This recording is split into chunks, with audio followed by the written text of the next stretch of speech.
Hello, hello. Hi, everyone. Um, I'm Sarah. I am the owner of Sarah Ann Creations here on YouTube, on Etsy, and on Spoonflower. I am also, um, I also have Sarah Ann Digitals on Etsy as well, which is some embroidery um, designs that I have digitized. Um, but tonight, I have been waiting for about a week to get some zippers in to make a drills and chills inspired bag. Now I have not been accepted as a sponsor yet. I do not know if I will or not.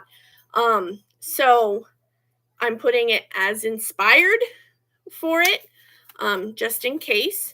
I am more than willing to offer the bags as well, whether or not I am accepted or not. But just to let you know, have not been accepted. So, but I can always still make the bags. So I've pre-cut some items and I am ready to go.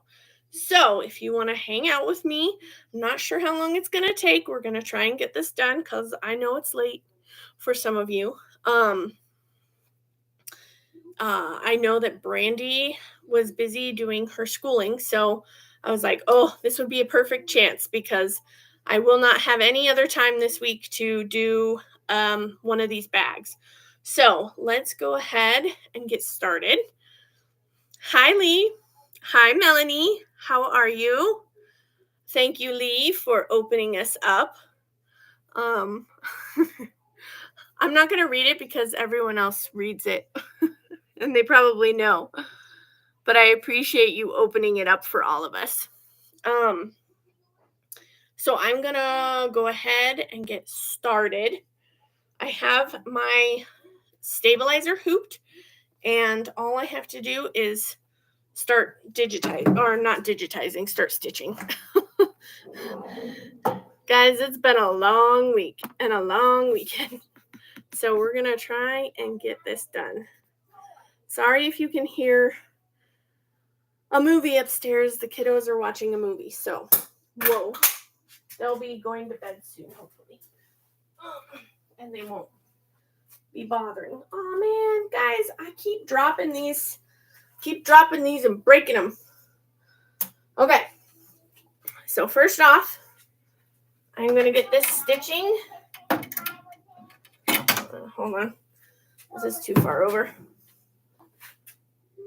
I'm going to get this stitching. Thank you, Melanie. I hope you are all doing well. Okay. I needed to remove some of it so it snapped in easier. Okay, so the first is going to be the placement stitch of the bag. And I have to trim some more.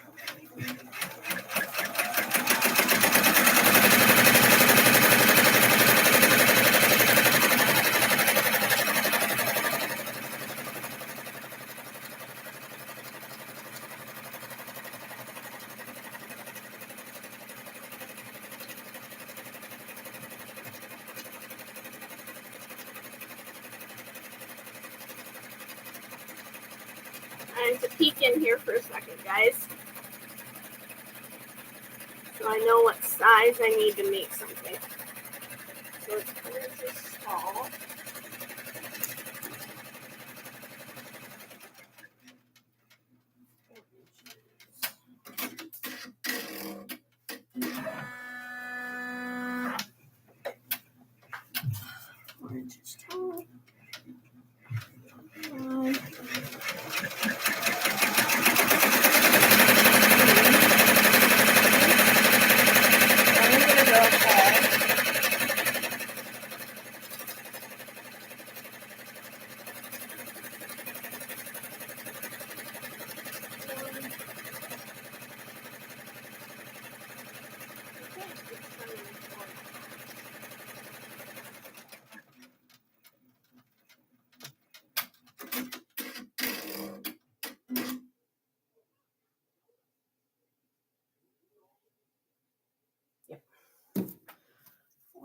Can you guys hear me okay?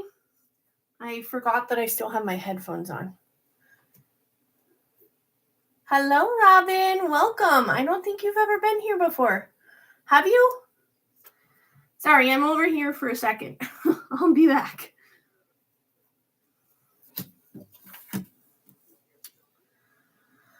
Three. I'm adding things up.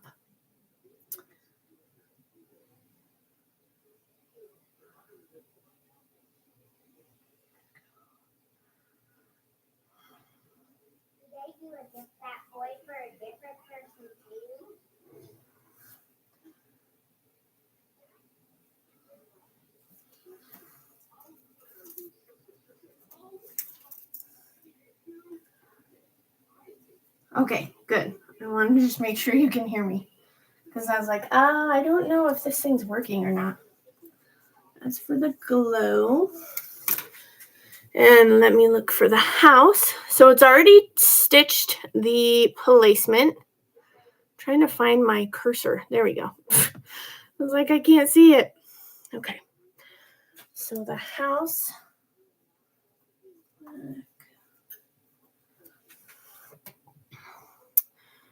is 2 3/4 by 3 5/8.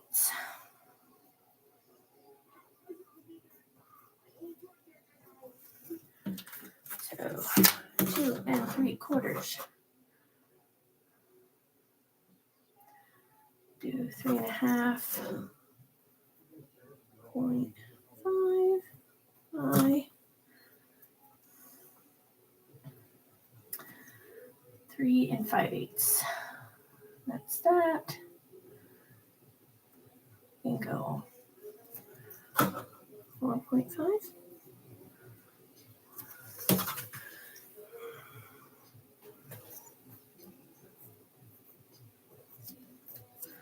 It's hard to go over to my laptop.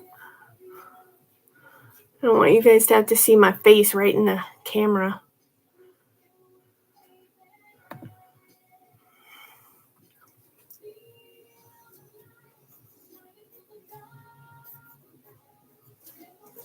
Okay. All right.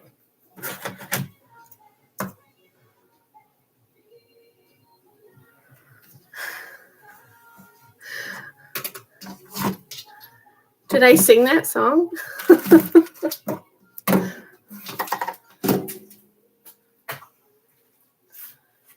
Okay. So I just have to cut this real fast. Let me mute this for a second. Someone's calling me and I need to yell to my hubby.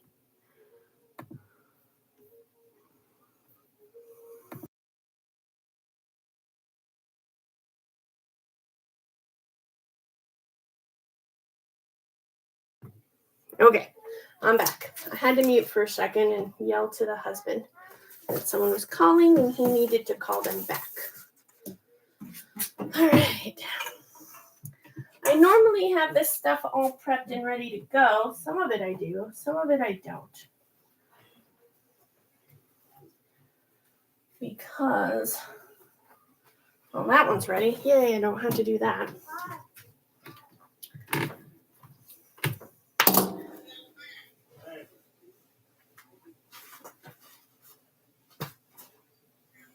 I have no idea where that other one is. Okay. So we're going to do 4.5. Sorry, guys. Bear with me.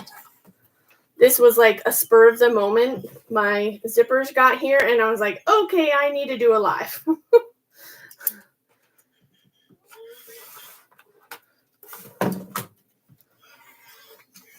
So it was definitely spur of the moment. Now I have to carefully peel off. Guess I could put my zipper down. Okay. So I'm going to go ahead. So here's the outline. You can see the black outline I'm going to go ahead and place my zipper.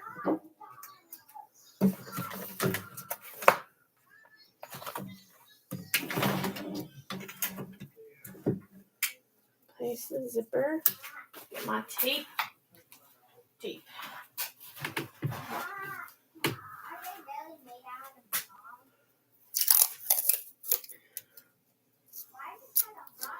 Okay.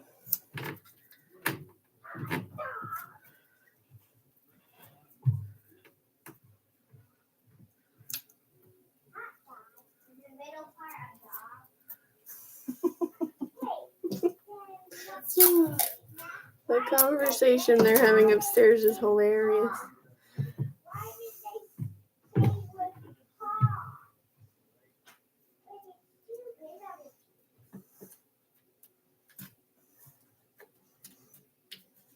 Okay. So there's the zipper ready to go in or be stitched. Stitch that down. And I'm going to work on removing this from its backing sheet, which you have to be extremely careful because it's very thin.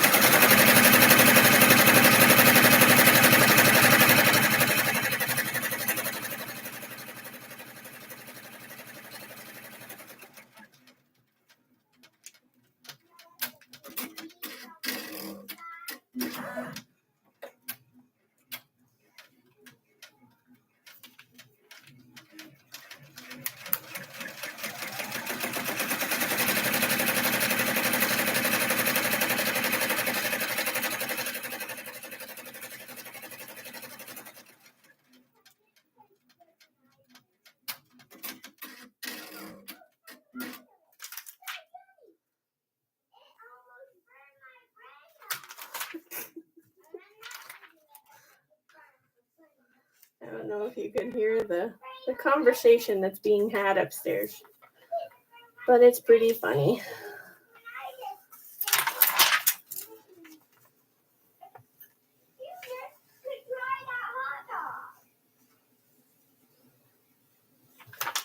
Okay, here's the carrier sheet that the glow in the dark was on. I don't need that anymore. Okay, this is stitched. Now I'm going to trim out the zipper on the back so that when I go to use it, when I go to unzip it, it won't be caught.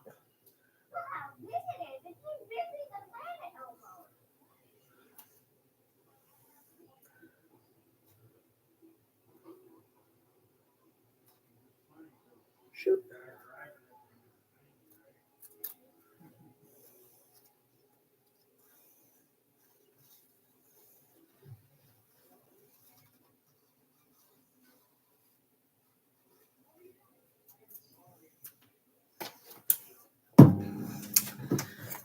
Right.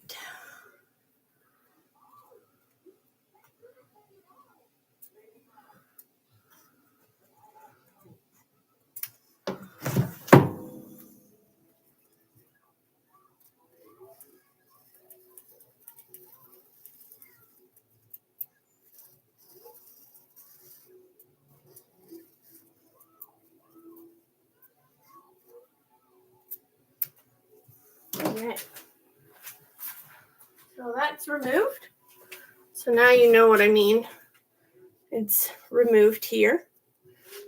Then I'm going to take my prepped fabric.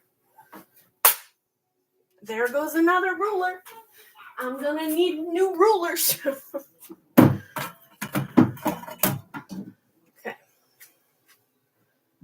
So I'm going to place the back fabric, which is going to be the liner fabric. So here's the liner fabric of this bag.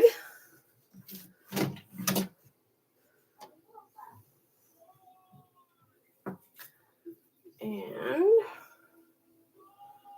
just got to get my tape going. Well, it didn't break. Luckily it landed flat. The thing is like when they land on their corners, the corners break off, and so then I've got jagged, wonky corner rulers. And that's never fun because then it doesn't cut all the way down. And the front of the bag is this really pretty purple. And I will place that. It is nice because this doesn't have a pattern that can be kind of wonky. So it should work just fine. What is underneath it?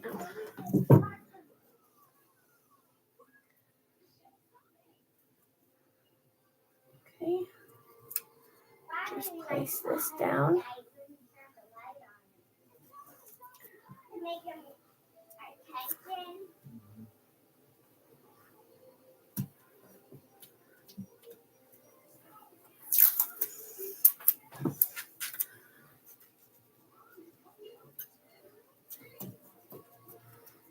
This is what happens to the corners.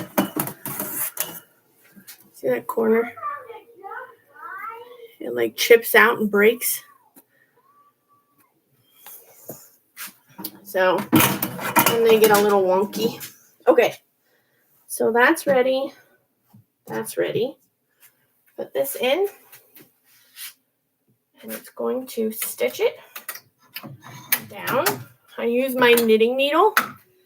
I have knitted in the past, but don't currently, so it comes in handy for this project to pull my fabrics from the front to the back.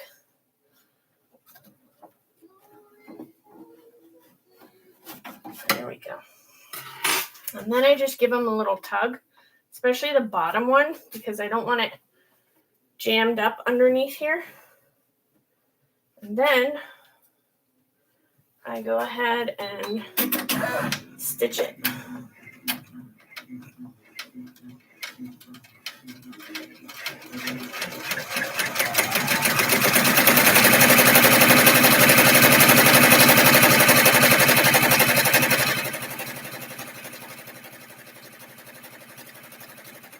Okay. Once that's stitched, then I pull off this tape. And I usually will heat press it just to make it nice and flat.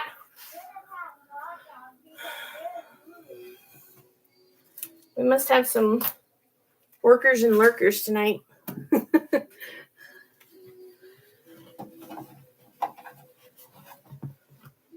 Well, I'm glad every single one of you have decided to join me tonight. I appreciate it. Okay, I'm going to press it, and then I'll be right back.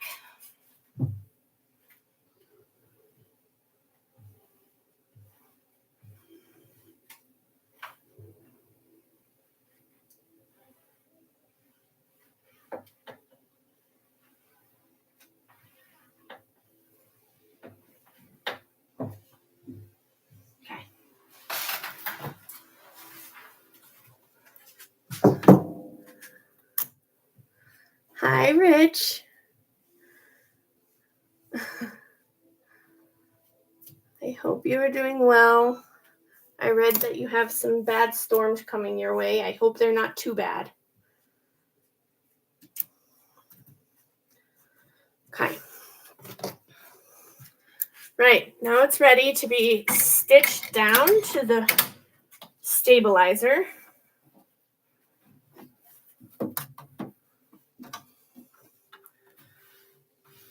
Okay, so the front is now going to be stitched down to my stabilizer. And then once that's done, I can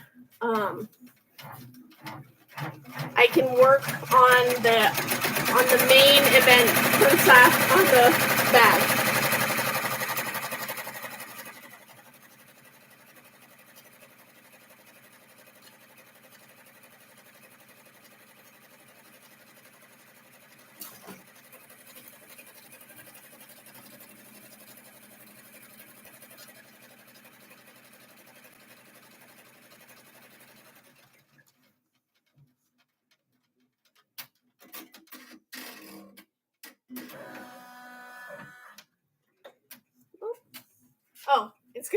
I was like, oh no, it's going on to, it's just putting the placement stitch for my glow in the dark.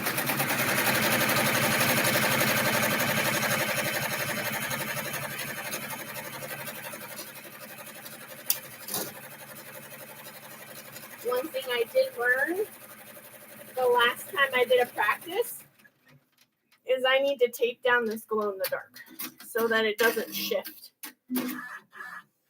Because if you're familiar with my Oz and Og bag, it was a lot thicker. The vinyl was so much thicker because of the glitter.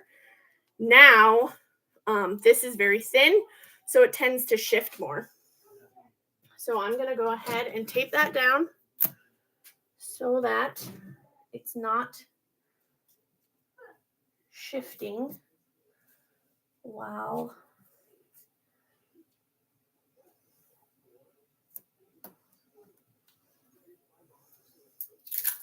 hello, Kat. Guys, I got to hang out with Kat today on video, and it was so much fun. It's so nice to chit-chat with a friend.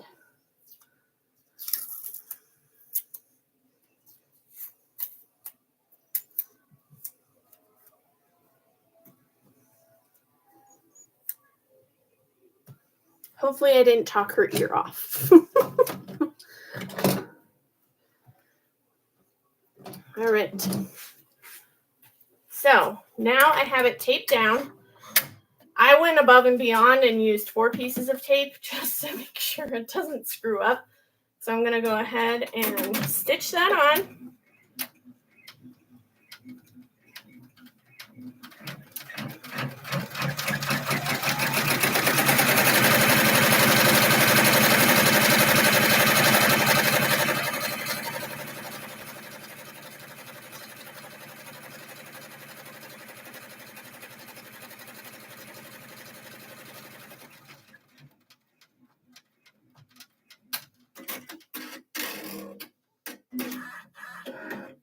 Okay, now it's stitched on, if you can see that, and I'm going to go ahead and trim it out.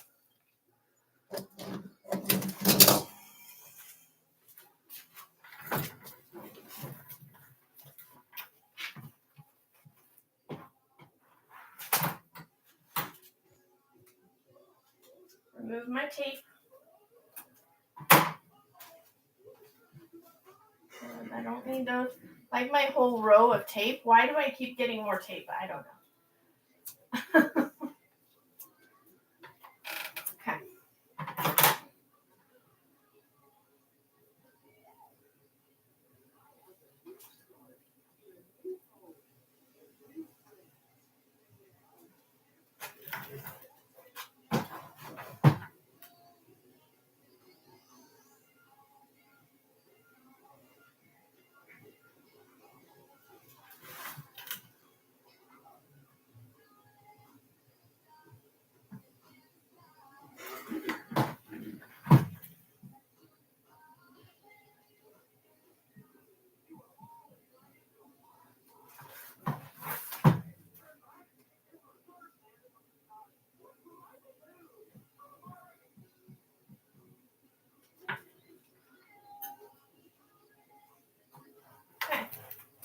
Now I'm going to heat press it to the fabric.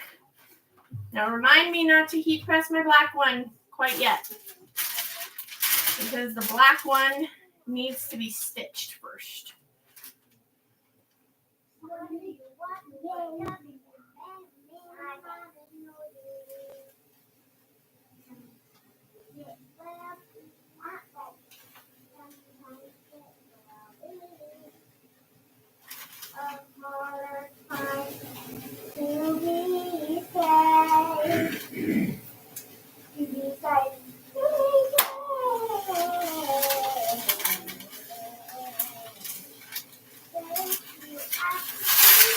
All right, so that is down.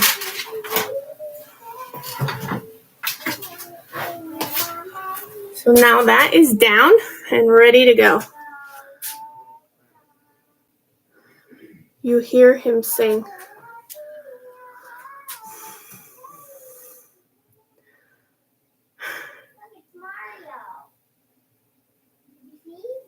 Welcome back to Sonic Media. Lord.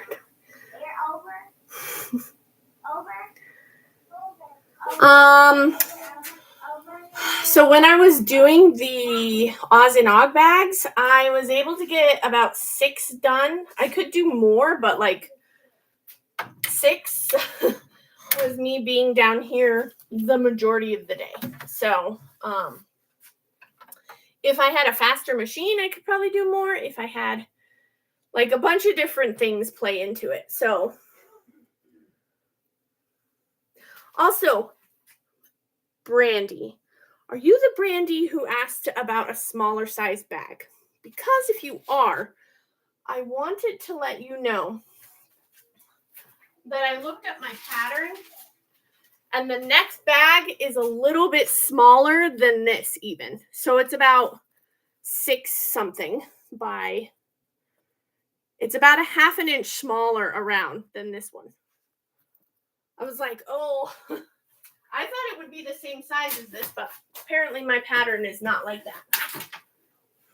Okay, now it's going to do the black. Now for the black, I have chosen, so instead of normal black, just straight off, I kind of went with this grungy black. It's kind of got a gray tint to it. It's got kind of grunge. I'm going with this because to me it kind of looks like peeled paint. So like the house looks like it's kind of dilapidated a little more. So I'm going to put this in here like that. So I was looking. I always like to look at machines because they're so fancy and fun. And one day, y'all, one day I will get a fancier machine. But I saw this machine, and this part, you can press a button and it will come out to you. So you can put your fabric that you want to applique and then press the button and it'll take it back in and start doing the stitching. How cool is that? Like, oh, guys, I swear, I was like drooling watching it. I was like, you gotta be kidding me. Do you know how much easier that would make my life?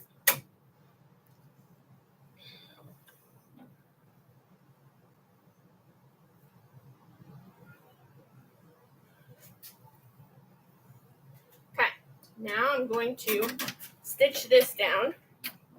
And since this is fabric, it kind of holds itself down better because it's heavier.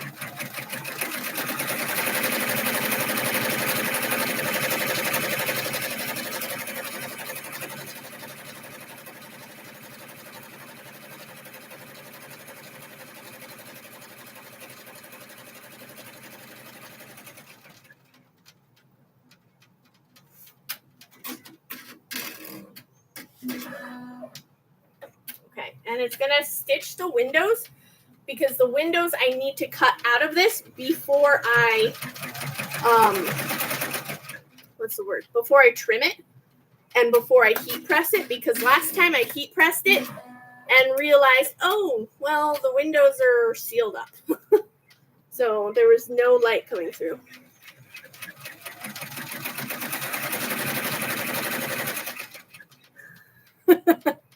I used to watch that show all the time, Melanie.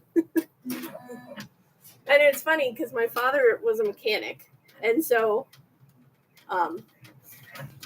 he kind of reminded me of Tim the Toolman Taylor.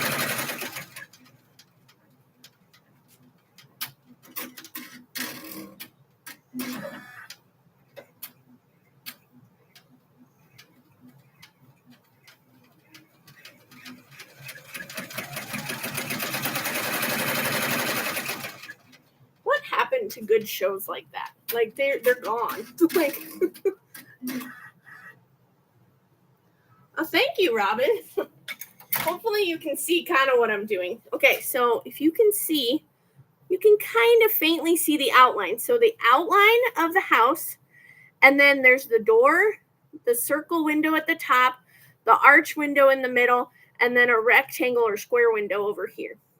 Now I'm going to trim this out and those little spots so that the light can come through. And I don't do it over there because I have my table so low down that my back would be killing me. So I just do it over here.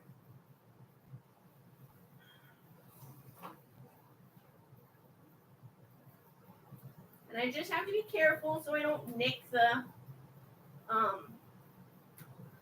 background, what is it called? The vinyl that I just put on. I don't want to nick it.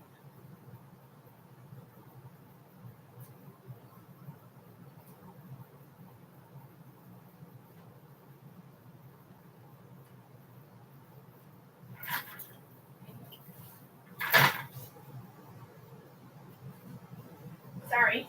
I know I leave and you guys are like, oh, well, I have nothing to watch. I can bring you guys over if you want to watch me cut it out, but you might not be able to see a whole lot.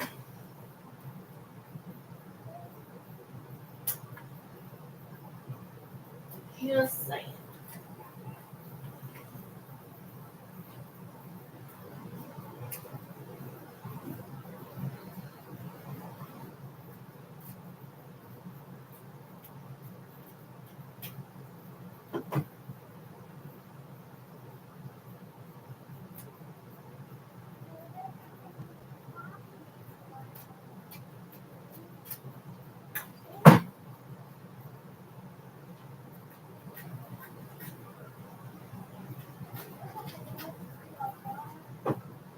Probably hear me cutting it. Sometimes it gets on a roll and you can just trim up the side.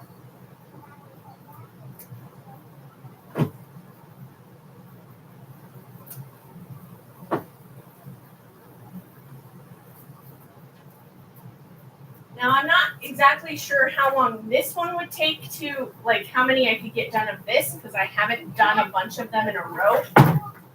The other one that I did for Oz and Og, that was able to get about 6 done. And that's with me working nonstop because I have 2 of these hoops. I purchased like an off-brand one. So I have 2 of the hoops and I was able to put one in, stitch that section, grab the other hoop. Once that one's done, pull it out, push this in, go back a step, do that one. And all I did was that the entire time. It was just kind of exchanging it back and forth. Sometimes I need a sharper tool. This is not sharp enough.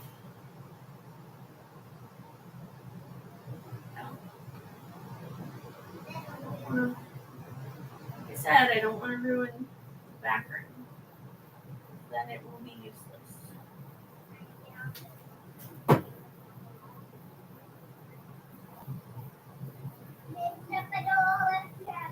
There's teeny tiny little spaces.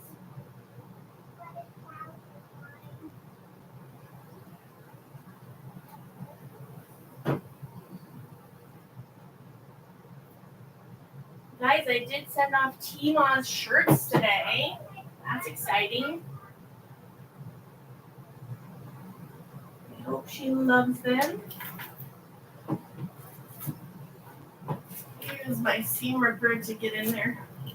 Sometimes I need to use the seam ripper to start the hole. It's good and sharp.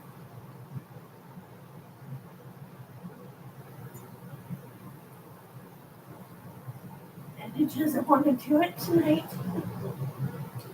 It's like, no. There we go. There.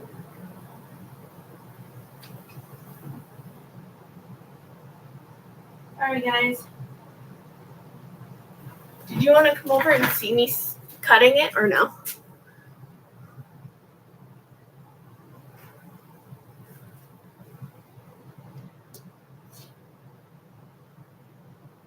Yeah.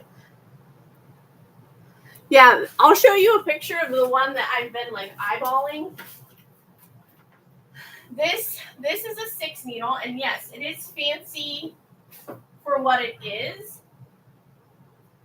But there's some really fancy ones out there. Oh, there's even one by Melco.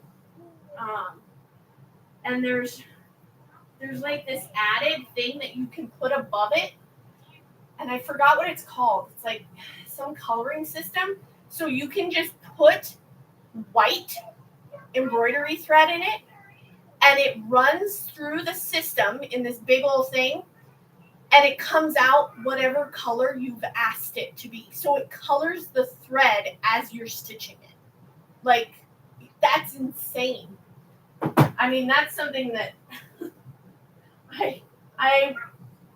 it sounds cool, but it probably costs a fortune. And these machines I'm talking about are like ones I am talking about are $16,000 to $20,000. So they're not inexpensive. So it's definitely something you have to work up to.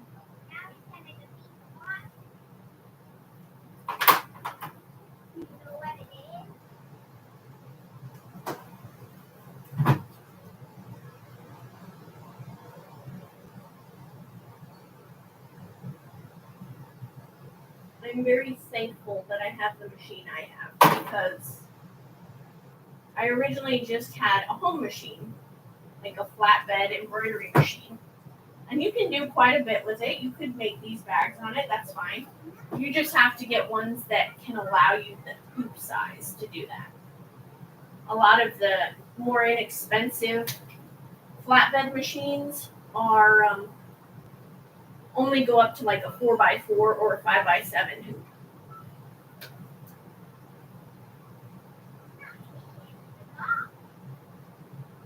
And the current hoop I'm using, this one is a, what is this one? I'm trying to remember.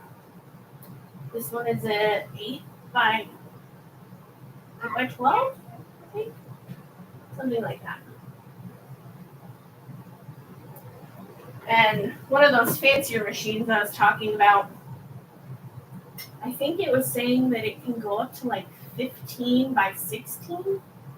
That's huge. It's a little bit smaller than my heat press over here.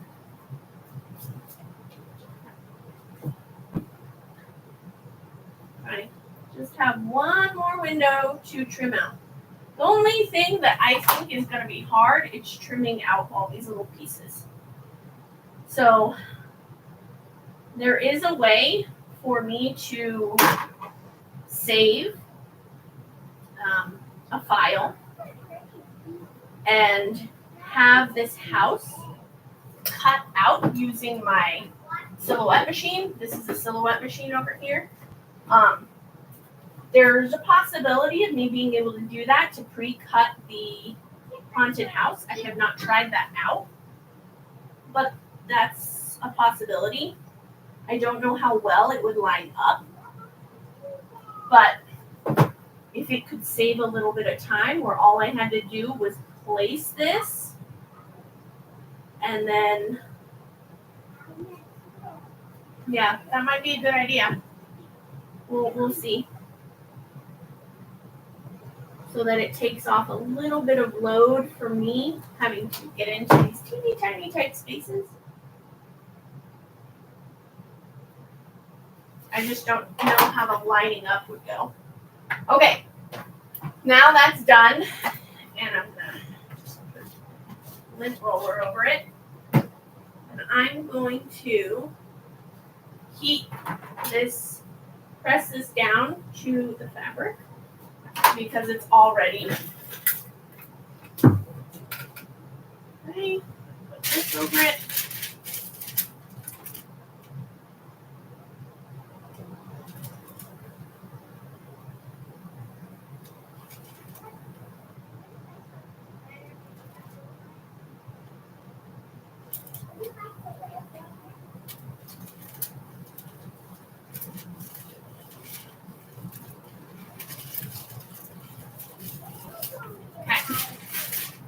There we go.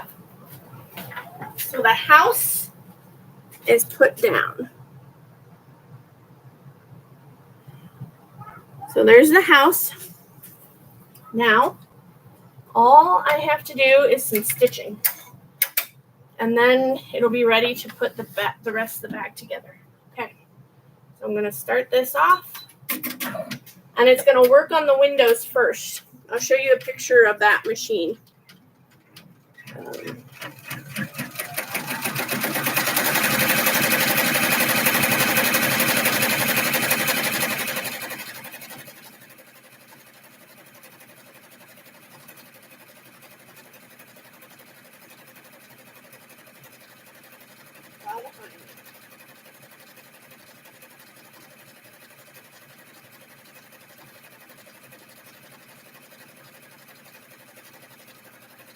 That's the machine.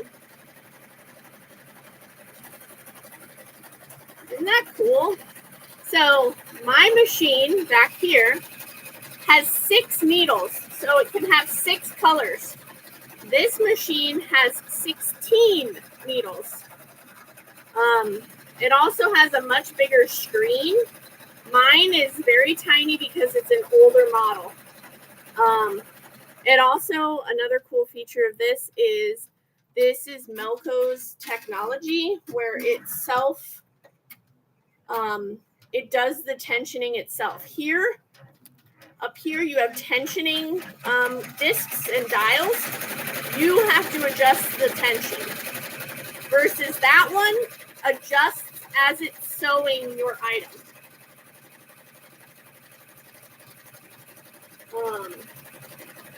So it's got a bunch of cool things to it. Also, Melco is also known, so this is Bernina. Bernina is part of them, but they're also known for their much smaller cylindrical arm, which is the arm that houses your bobbin underneath here.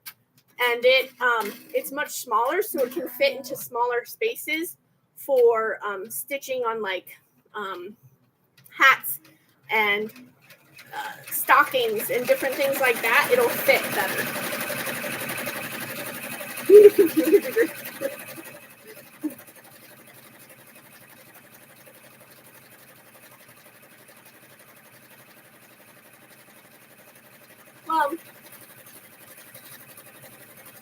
So as far as I know, one of the best embroidery machines is called a Happy embroidery machine. It's a embroidery machine that is produced in Japan, and it's like one of the best ones on the market.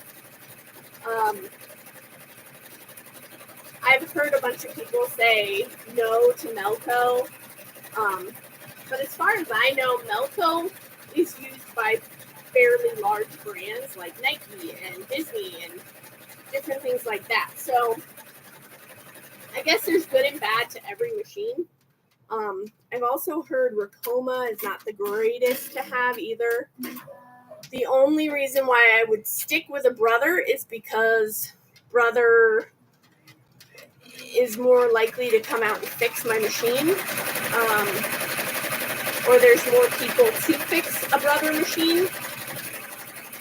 Melco's, you do get a certain amount of time in warranty. So if something were to happen, they would come out and fix the machine. The only problem is I've heard after like 5 years, they no longer have that, and you have to pay monthly for that option for them to come out and fix it, and that seems a little high. Yeah, Brother is. The only problem, the thing that always makes me a little mad is the fact that, so Brother only goes up to 10 needles. They only go up to 10 needles. That's their max. And a 10 needle machine, I will pay the same or more. It's empty. I would pay the same or more for a 10 needle Brother machine as I would for that machine. And it's only got 10 needles, and I could get 16 for that same price. So it's kind of like give and take. Like, what would you want? Sorry, it wasn't threaded. So, okay. Why is it doing that to me? Sorry. It was like this the other day. It was very stubborn. Please. It's good enough. That's what we're gonna have to do. Okay.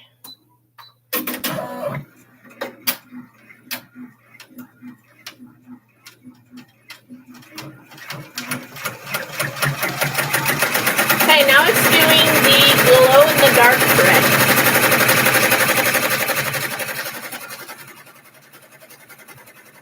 You guys can see it. Tried to get you as close as I could.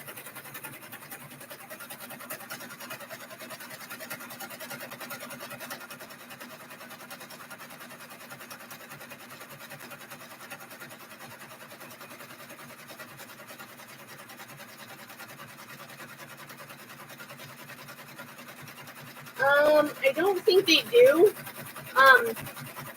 I got this machine used at a local store, and they did do a thing where when I had my flatbed machine, they said if within a year you want to upgrade, you can bring it in and it'll count towards your next purchase. So I could bring it in. So that's what I did with this one. I brought it in and I saw this one was used but still workable and everything. So I traded that one in and I paid more towards this one to get this one. And that's how I got this one. Unfortunately, that company has closed and they're no longer in business. So, yeah, I wouldn't be able to do that. Plus, I've had this machine for 2.5 years now. I think it's 2.5 years. So they wouldn't do that anyway. Okay. So that's been stitched. Now it's going to work on the fence posts. So I created fence posts. I don't know if you guys saw the last one.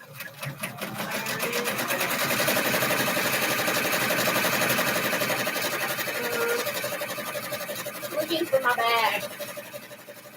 I did have one. Oh. So these are the fence posts. It's doing this and this.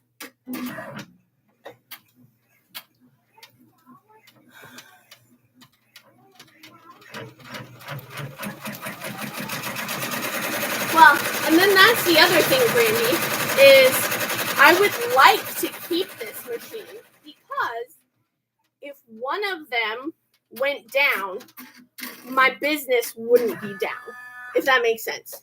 Because if one of them is out of service, I would have a backup one to work from while the other one got fixed.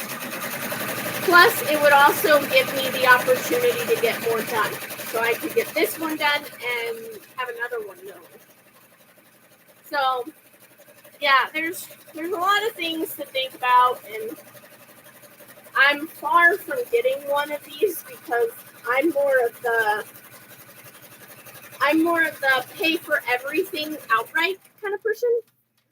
So, so that nothing in my business is ever debt.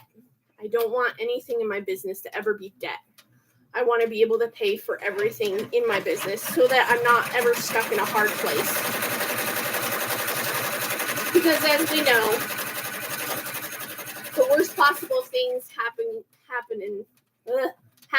at the worst possible moments. So, if at all possible, I would like to pay for everything in cash outright.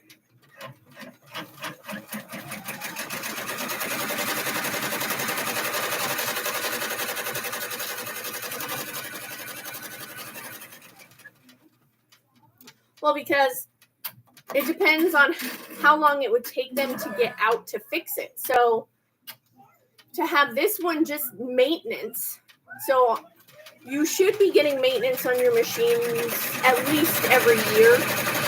I had not. This was my first year getting maintenance on it, so it had been going for 2 years before I got maintenance on it. And it took him a couple weeks to come out, and he's not far. It's another shop around town. And he wasn't very far, but it took him 2 weeks to get to me because he was busy. And just to have this maintained, cleaned up, looked at, just to make sure it's in working order, that was $300. So it's a steep one.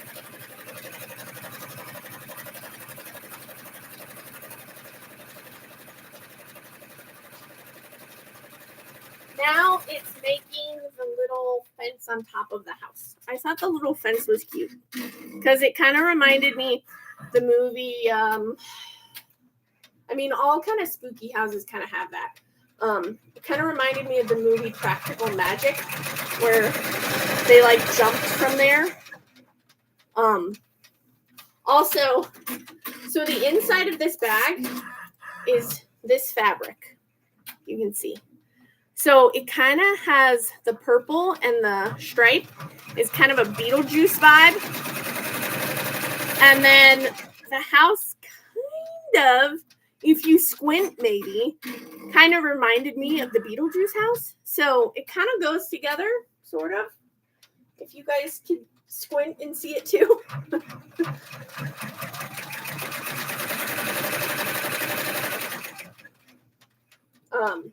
But I do have to say, when I was looking at this fabric in store, the black and white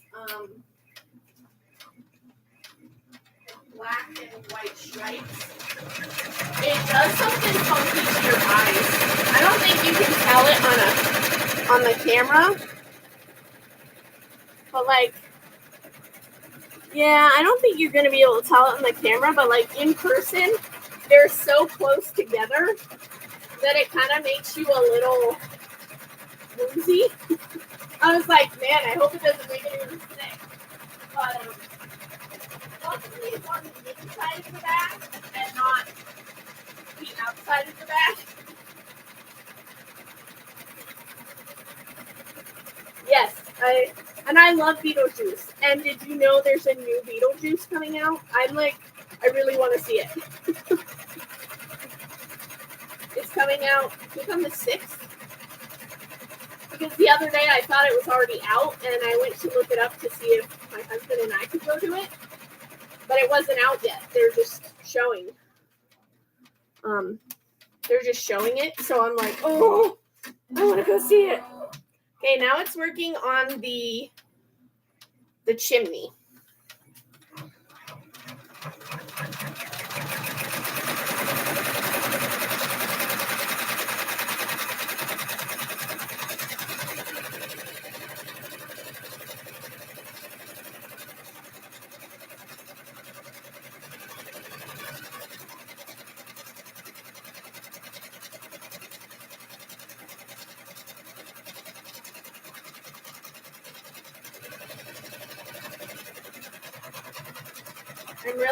I really am a little nervous about the font because I haven't stitched the font yet.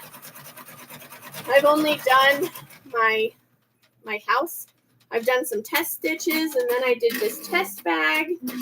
So I haven't done the drills and chills on the bottom. So we'll see how that goes. Hopefully it'll look good. I've purchased this font from a company that I've purchased from before, and most of their fonts stitch out great. So I get a little nervous. I'm like, okay, I know this part stitches fine. Now let's see if the rest of it will.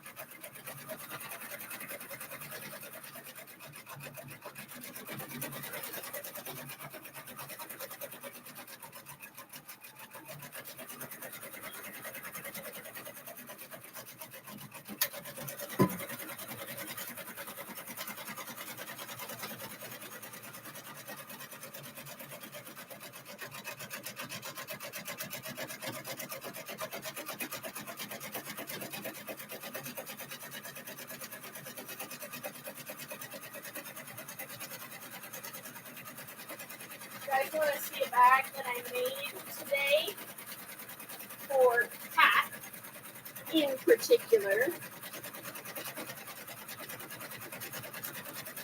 She sent me this fabric because she wanted a bag made for it. Well, she wanted a bag made with it, not for it. So this is the bag.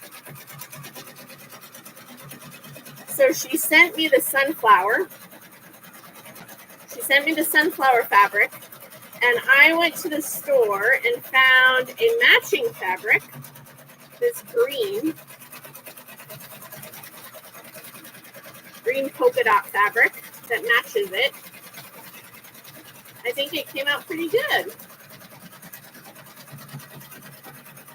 So that's the sunflower.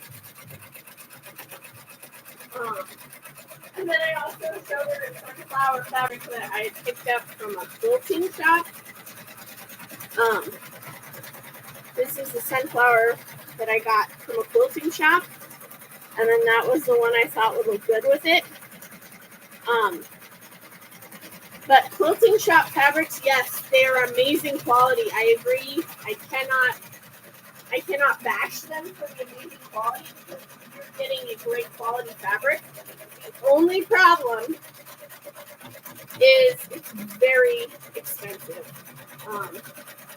If they could knock it down a little bit, I would probably be going into that store a lot. Okay, so now it's going to make my bat. So I digitized a bat. And I wasn't like a huge fan of the original one. But I'm hoping this one I'll like.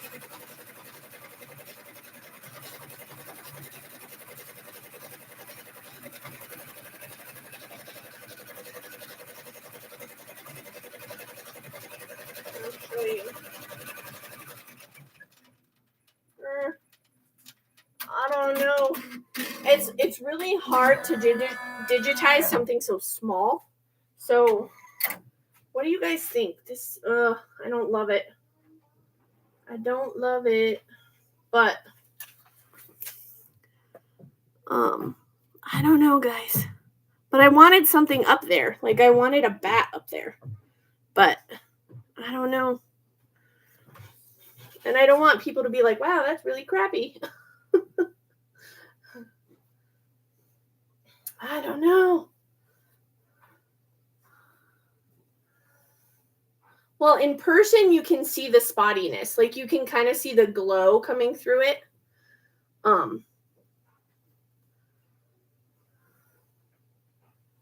But I'm very picky when it comes to things. I'm like, oh, that doesn't look great. The only problem is, like, a lot of the places that I've looked for it, because I've tried to find it digitized by other people, because this I digitized myself. I tried to find it digitized by other people, and they don't go that small. So, I don't know.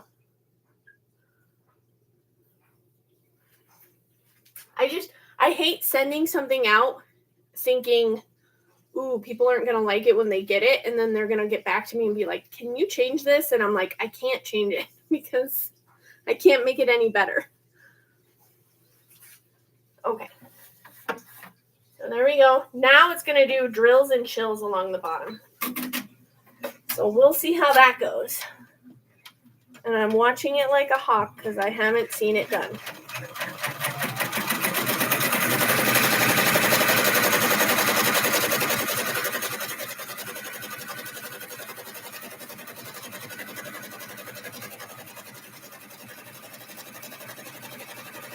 Okay, that was the base. Now it's doing the satin.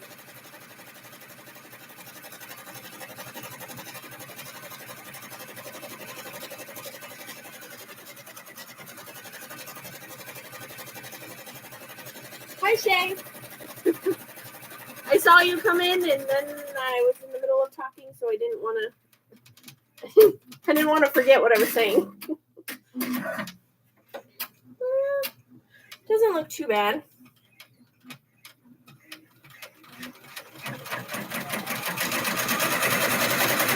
So this was the font that a lot of people voted on in Leopard Leatherworks Discord group.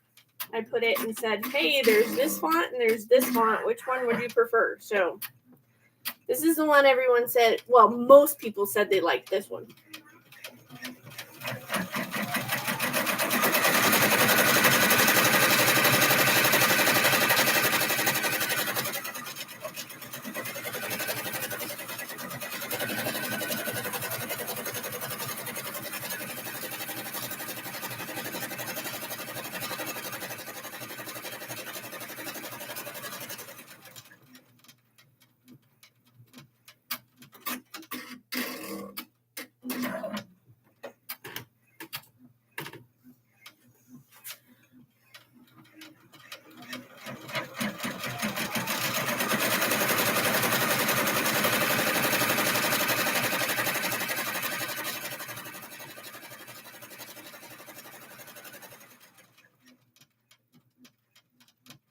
Can you guys see that it's almost done with saying drills?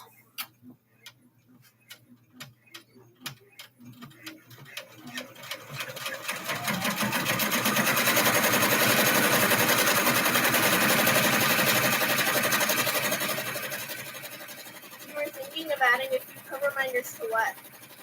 Pumpkin.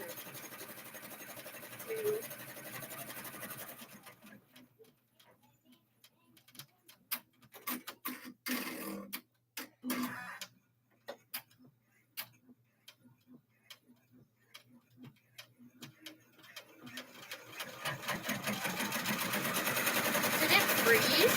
Oh no, it didn't freeze. I thought it froze to the bag.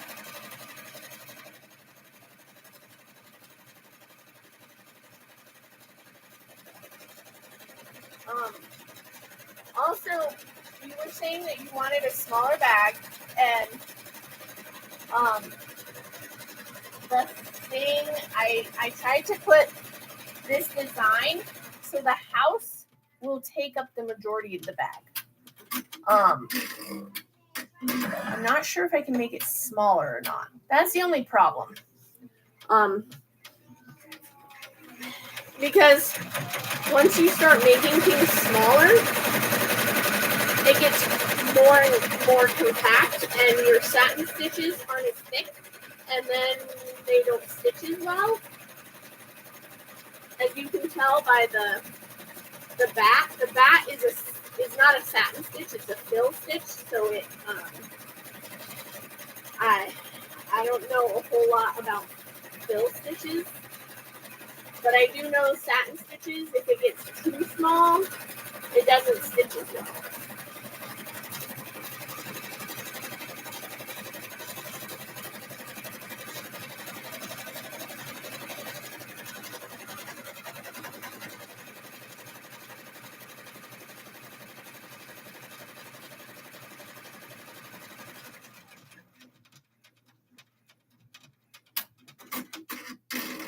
Thank you, Shay.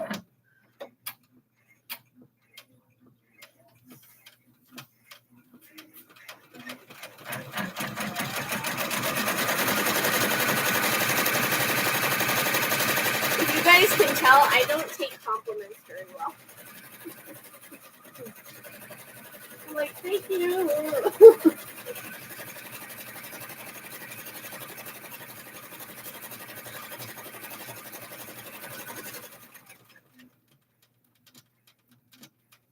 So it says this bag takes about 36 minutes to stitch out. And that's mostly this stitching.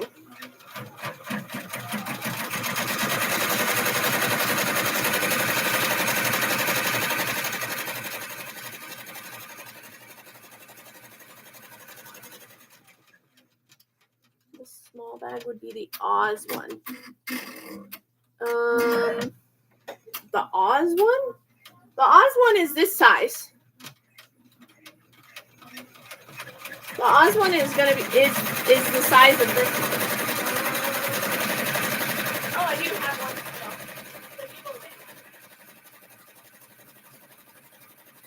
So these are the same size. This is the same size as that one.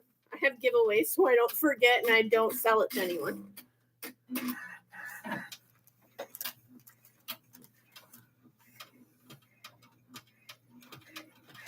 Hi, Berta. I will be selling these bags, Shay, yes. Or I hope to. If people still want me to.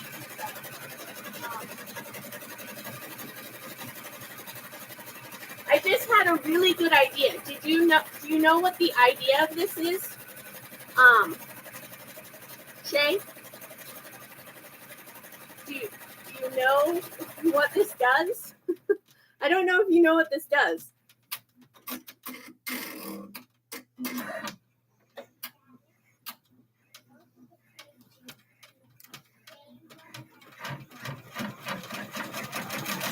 It glows in the dark.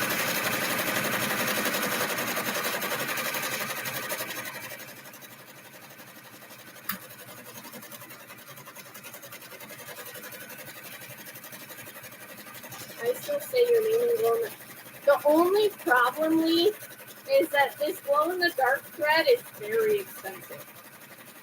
And that I thought about stitching this in glow in the dark, but one, I don't know the strength of it, as in stitching in lettering, but also that's a lot of stitches, and that would take up a lot of the glow in the dark thread. I thought about it. Believe me, I did. I was like, ooh, we could do glow in the dark for drills and chills, and it would add to it. But I was like, that's a lot of stitches. If I just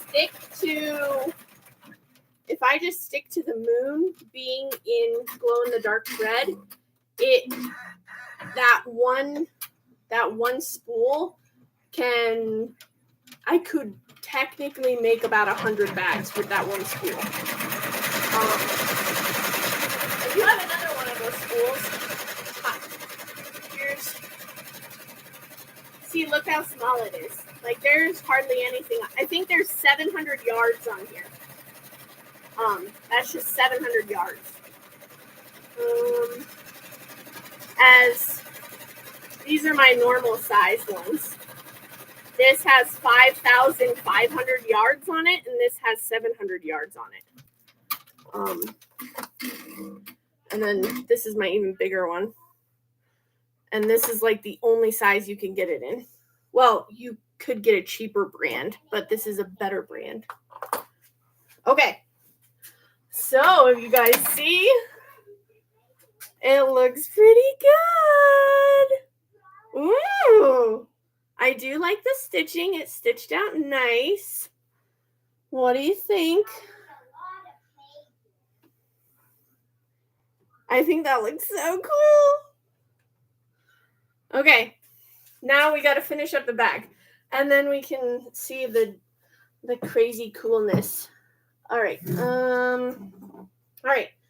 So the main thing I have to do now is put the back down and stitch the back down to my stabilizer. This is the stabilizer, if you guys didn't know, because I didn't explain it. Okay. I'm going to go press this down if my heat press hasn't turned off. This thing turns off like every less than 5 minutes. Uh-oh. Please don't fall down. This fell the other day. Scared the living crap out of me. I was like, oh my God. Okay. But I'm going to go ahead and trim some of these stitches on the inside.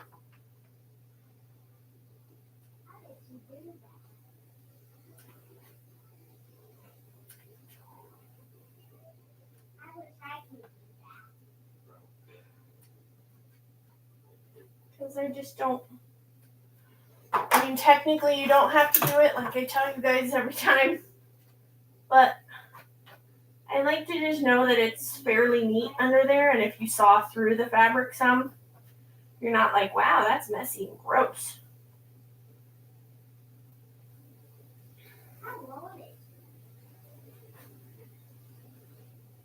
I also need to trim any jump stitches on the front. Jump stitches are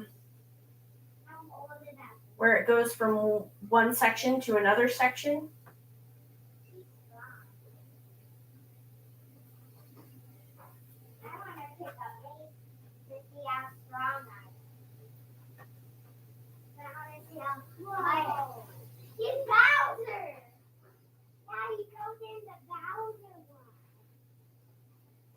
Okay. I'm just trimming this up, and I take my lint roller and I pull away all the threads that I just trimmed so I don't have to get them on the floor. You don't make a mess on the floor. Okay, that. So on the front, there's jump stitches, particularly on the I to the L. So you can see. So if you can see from the I to the L, there's jump stitches. That's what those little stitches are called. And I just trim one side of them, and then I pull it through with something called a snag nabbit.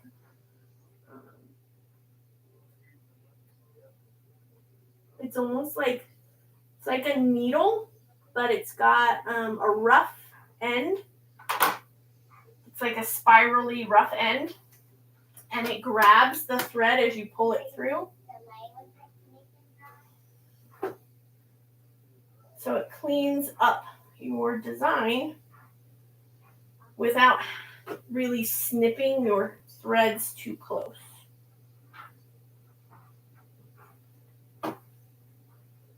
There. Oops. It would help if I turned it the correct direction.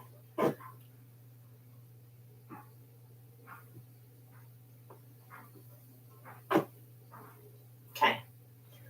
So that's all done. Now I can, I'm going to knock it over, guys. It's inevitable. Okay. So now I'm going to press this.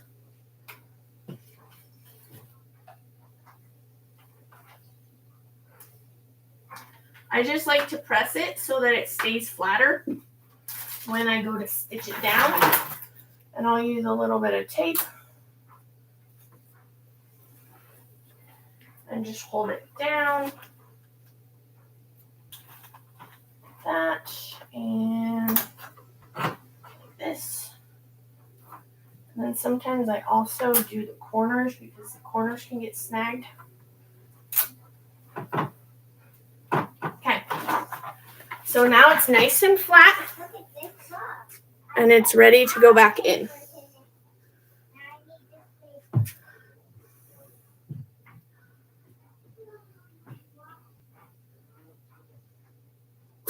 I was like, now you're making me look at it. That wasn't nice. I was like, no, it's 2024.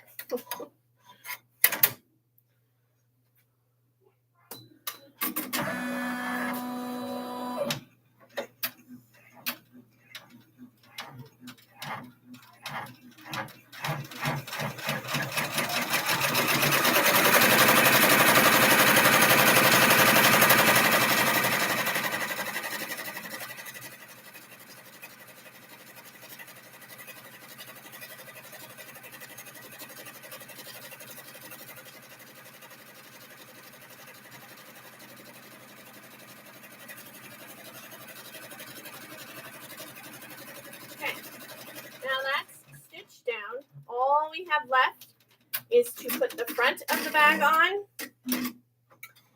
and then put the back of the bag on. So right now I'm just going to take my next purple fabric, and I have to open the zipper because you need to open the zipper before you stitch on the front. or the zipper will be completely closed and you won't be able to get into your bag. So I gotta open that. And then here is when I add my little label. So here's my little label for Sarah Ann Creations. I had these made 2 years ago, something, and I've never really used them. So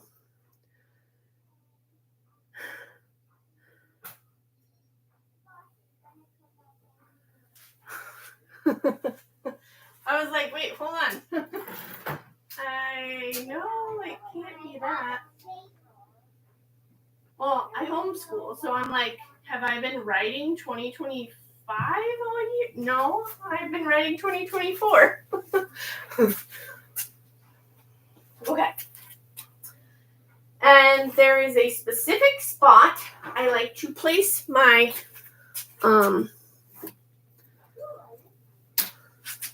there's a specific spot I like to place my tags. Oh boy. It's getting late, guys. My brain is like, wait, where are we?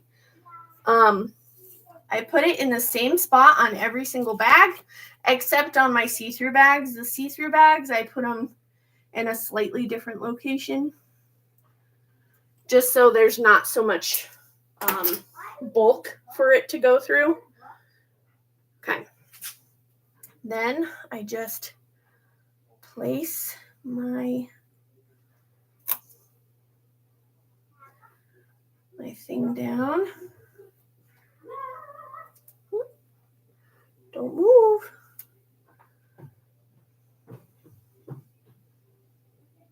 Okay.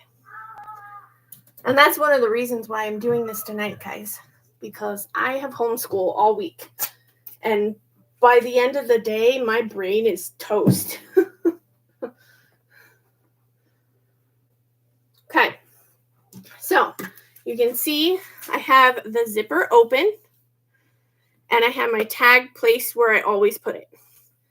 Then I'm going to take my front fabric and I'm going to place it over that design. Okay.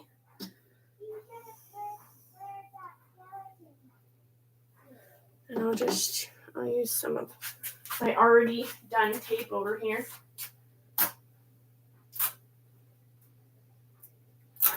Whoa.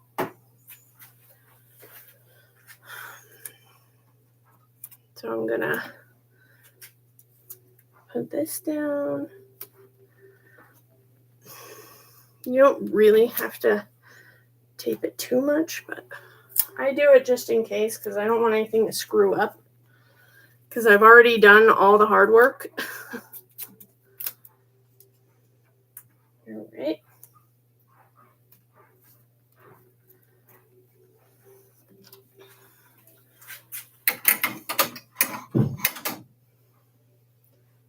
Okay, so now it's just gonna stitch around this 4 times. It goes around 4 times.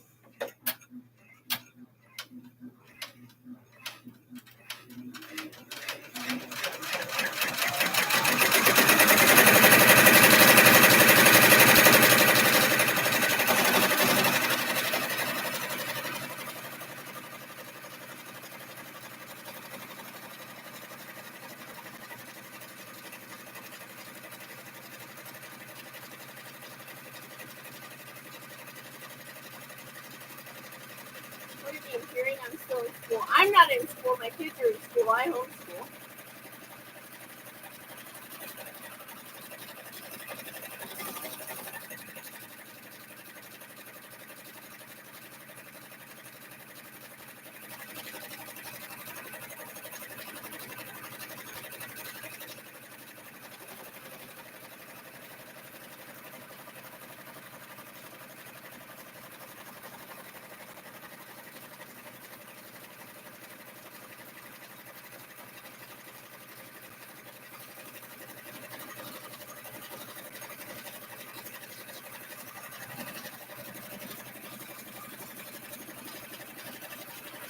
Yes.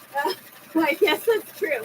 I've gotten a lot better at some stuff. Like, I mean, I was good at math, but I wasn't very quick with just sums. Like, I wasn't very good at it.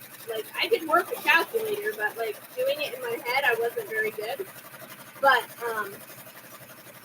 doing it with my kids, I've gotten way better.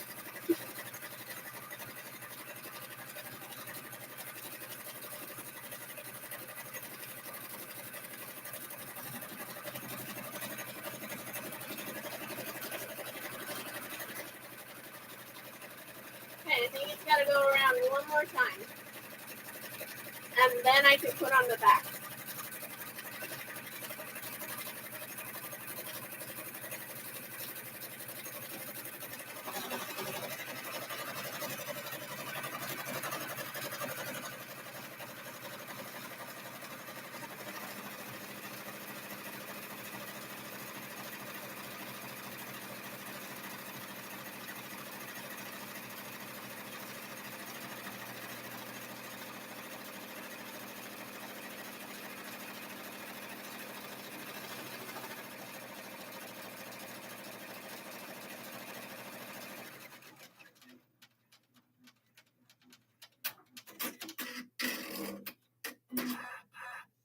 Okay, so that's done. The front is on. Now I just have to do the back. So I just take my other piece right here, and I'm going to place that on the back.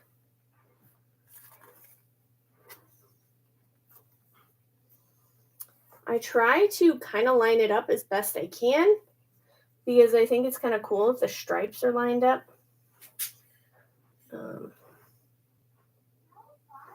But sometimes you can't get it exactly right, so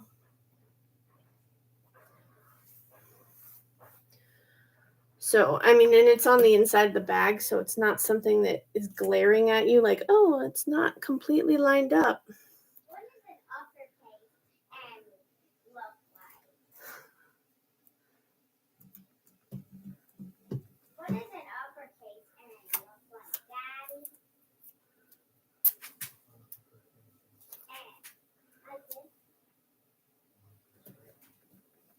Daddy? Okay, that.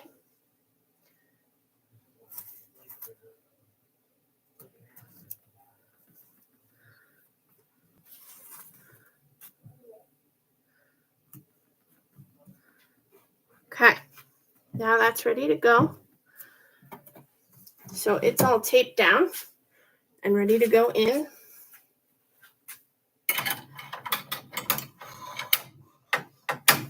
Okay. And it's just going to stitch around one time.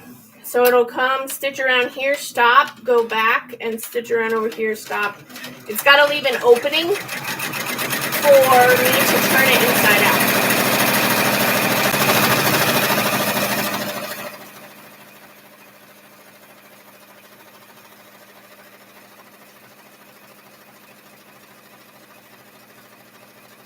Now it's going back.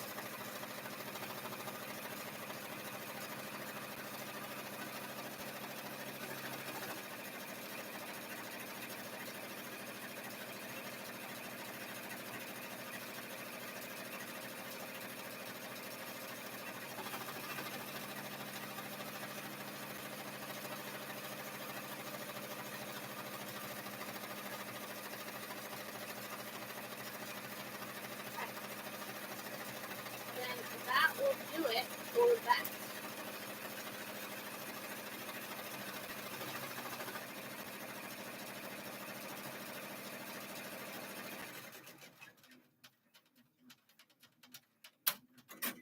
Okay, so the bag is done, essentially. I just need to take it out and unhoop it.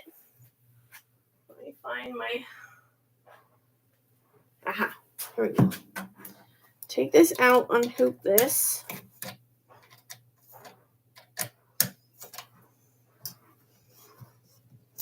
That. And I really wish, so I think I've mentioned this before, So this hoop comes with this machine, and it's the largest one they have that will go with this machine. And I did purchase a magnetic hoop that is called an 8x12 magnetic hoop, but it doesn't have the same clearance as this one does. So the clearance on this, if you can see, is quite large. Whoops, like that. The magnetic hoop, let me see if I can find it without knocking everything off. Ooh, I've got a few of them. So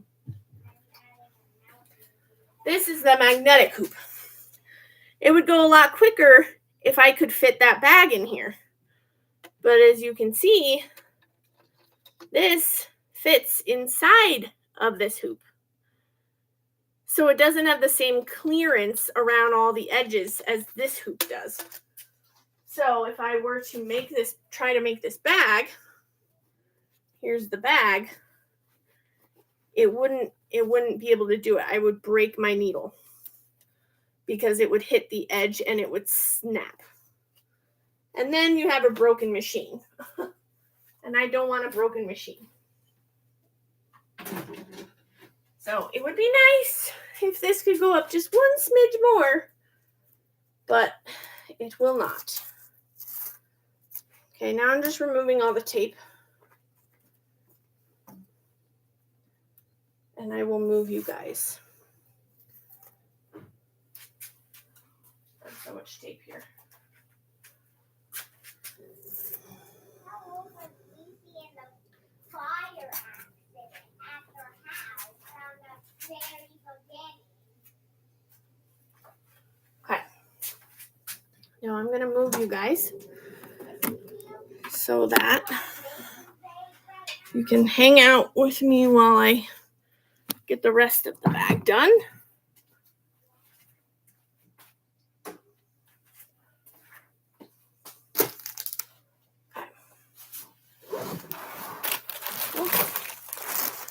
So here's the bag.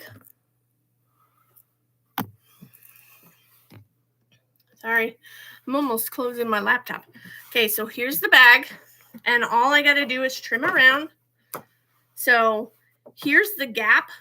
So I trim up to that, but not too close, because on the other side there's more stitching, and I don't want to cut the stitching.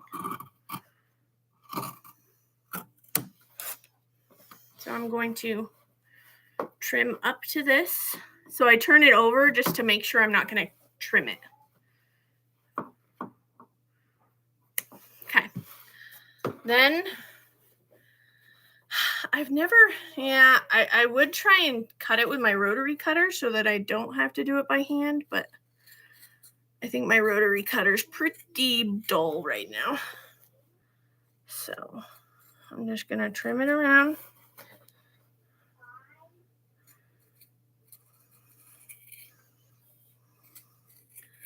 Sorry if I'm out of frame. Just trying to do this.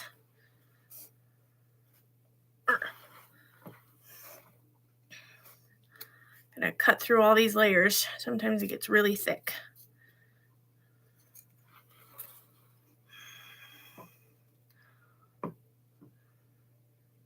Okay. And then I'm just gonna pull it down. This side is nice because it's only like 3 layers, so it kind of slides right through. I wish the rest of the sides did that. Okay. The zipper gets really stuck.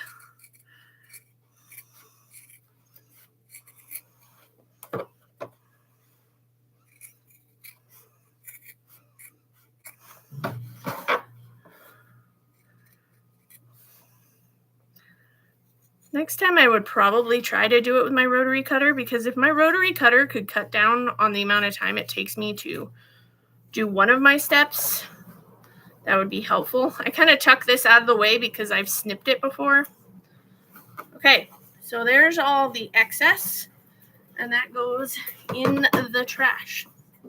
Then this is the liner, and we want to keep the liner pieces to seal it up.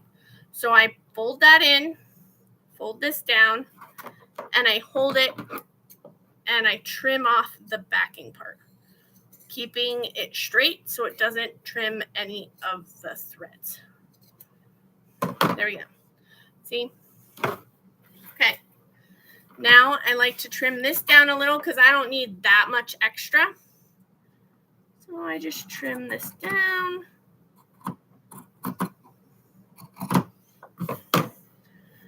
And there's the little tab that's going to get placed inside the bag once I turn it. So with this bag, you turn it inside out twice. The first time, it will be on the liner fabric.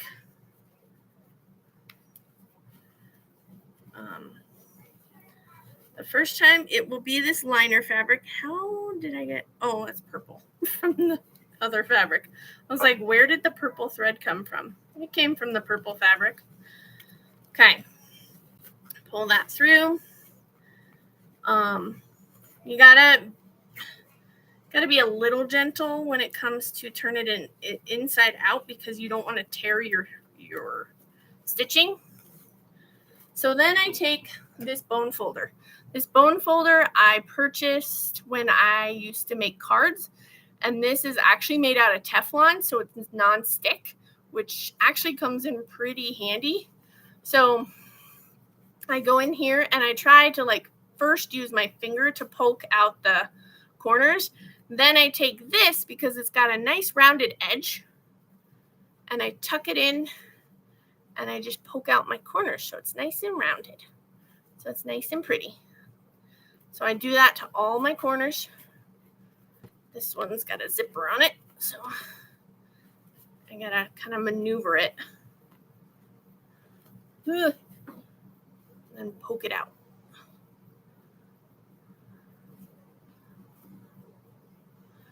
Ah, there we go. Sometimes it takes a second. Okay. See, this is from the front fabric. Okay. I'm loving the Beetlejuice vibes, guys. I think the second I saw it at the store, I was like, oh my gosh, it's Beetlejuice. I better not say it again, right? Okay. There we go. So all the corners are out. And then what I do is I use my little mini press to press it down.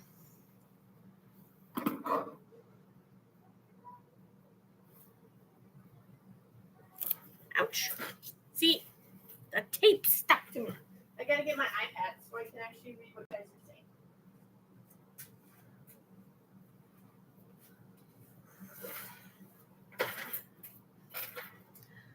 I'm glad you I always worry that I go live and people are like, wow, this is boring.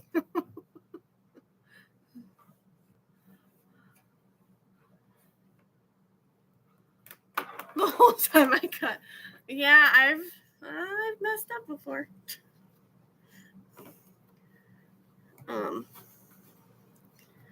Now here, I use my little heat press. So this is my little heat press. It's like a little mini iron. I use that to press my seams to try and get this as flat as I can. I do, if you guys remember, I have a piece of tape holding my label inside here. I need to reach in there and grab it and pull it out because if I go over this tape with the heat press, the sticky of this tape adheres to my label and it makes it kind of gunky. So I've forgotten to do that before, and then you spend the whole time trying to figure out how you can reverse it. So I'm just going to press. I wonder if you guys can see this. If I bring it over, it's got a long enough cord. It's even got a little base, guys. It's so cute, the little base, but it gets hot. So I just press these edges and the corners, and I roll my my seam to make sure that the seam is right there.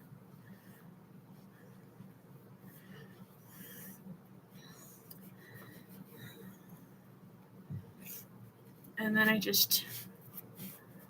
is a baby iron. Yeah.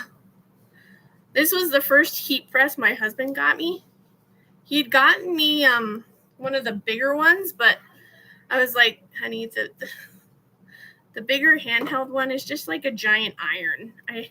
I liked this one because I can heat things within the hoop. It fits inside the hoop. So when I have to press something down like HTV or the fabric, there's enough room for me to get it in. So I'm going to take those ends and stuff them in. This will be the very inside of the bag. You'll never see it.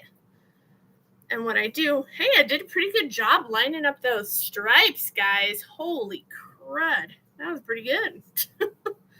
Okay, so then I press this down.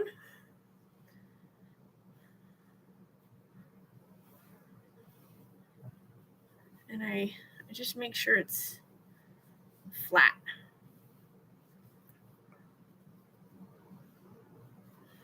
Yeah, my husband got me the bigger one, and I was like, I can just use an iron. It was mostly because I didn't want him to spend the money. I was like, that thing's expensive for what it is. And so I got mad at him, and I was like, we're taking it back.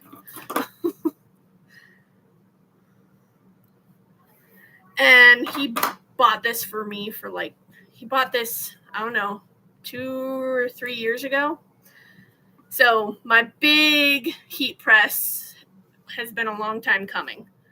So it's not like we returned that one and I was like, it's too much money. And then I went and bought a really, really expensive one. The only thing is I think either the heat or light is like affecting it. So it's starting to crack on the top. Hopefully it'll last. Yeah, for sublimation and vinyl. Yeah, I was using just a home iron for the HTV, the heat transfer vinyl. The only problem is you really have to put a lot of pressure.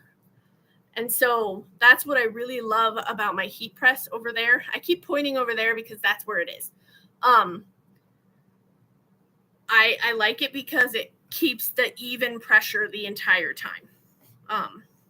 Okay, so if you haven't watched before, this is my Fabri-Tac. This is how I glue the seams together.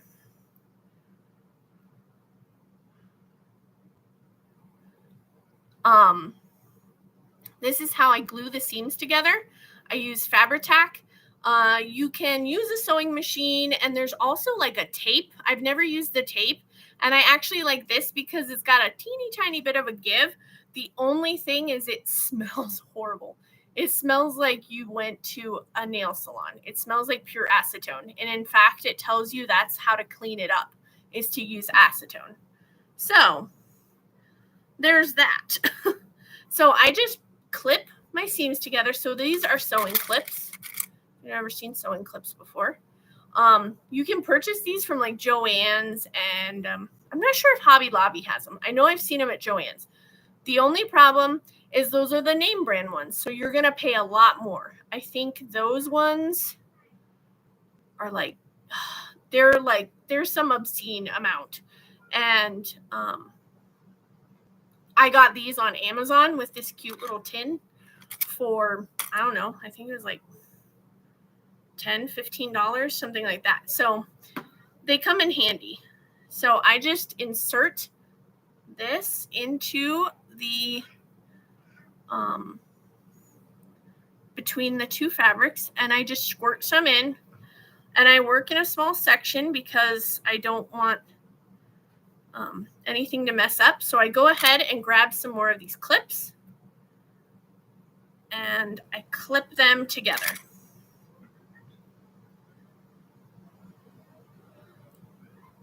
Yeah,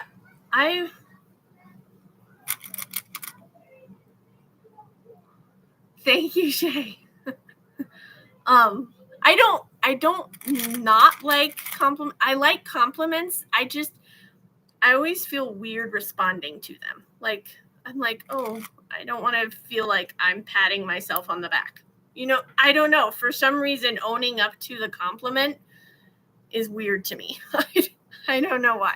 I've always been that way. Like, if someone was like, oh, you're pretty, and I'm like, oh, thanks, I don't agree.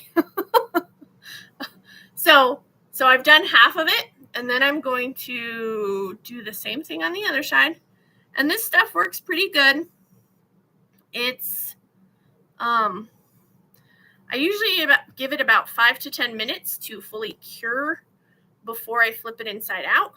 Sometimes if I get little bits out, I use baby wipes. Yeah, I'm not good at taking them. I'm like, thank you. Like, I don't know how to respond. It's kind of like if something bad were to happen to someone and like you feel kind of weird, like, how do I respond to them? Like if a tragedy happened, I'm not very good at that either. And I tend to clam up because I don't know what to say to people. And I'm like, I'm sorry, I'm not trying to be a jerk. Okay. Some of my baby wipes I have been open for a long time, so they're not wet anymore. So I just kind of clean it up like that. And then I take my clips.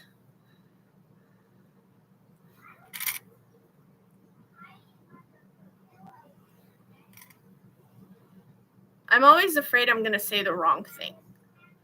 So I'm usually like silent. I'm like, I'm sorry. I'm glad I'm not the only one, because I'm like, I don't want to say anything wrong. Like, I don't want to hurt anyone's feelings or anything like that. So not that I would say something mean in that situation, but okay. So that is clipped shut. Can you see it? So it's clipped shut, and I'm going to let that dry for about 5 minutes. 8:35. So at 8:40, I'll unclip it, and we can turn it its final time. So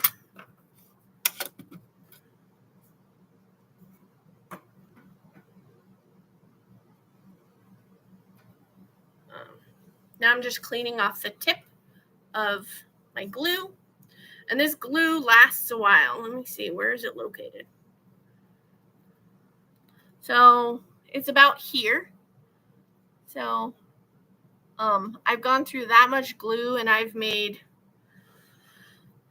at least probably close to 30 bags.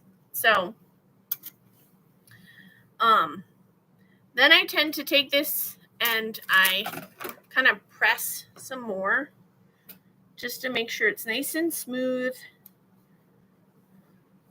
because the more this is smooth, the better it'll look on the inside of the bag.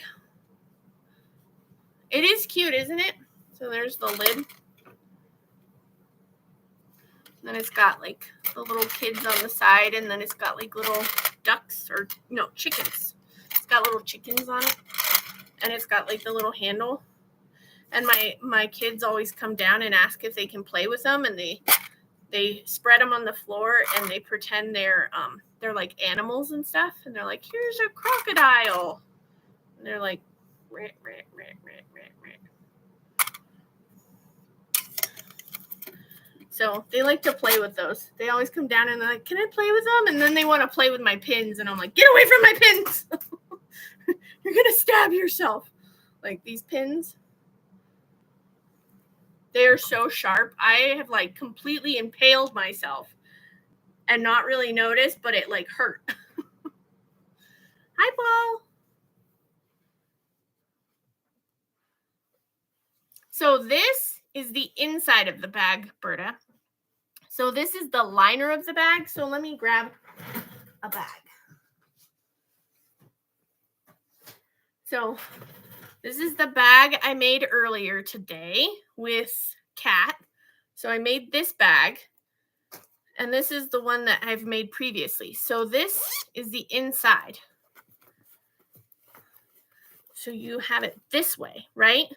So that's where it currently is. And you end up flipping it one more time through the zipper opening. That's why you needed to open the zipper when you added the front of the pouch. Because if you didn't open it, it would be stuck shut right now, and there's no way you could open it. So that's why we open that, so we can flip it through this hole. So it has to be flipped twice.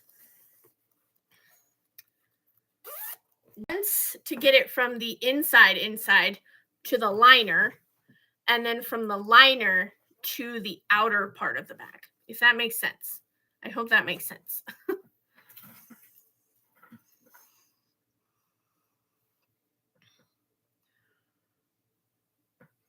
Because the part that we glued is not something that we need to access anymore.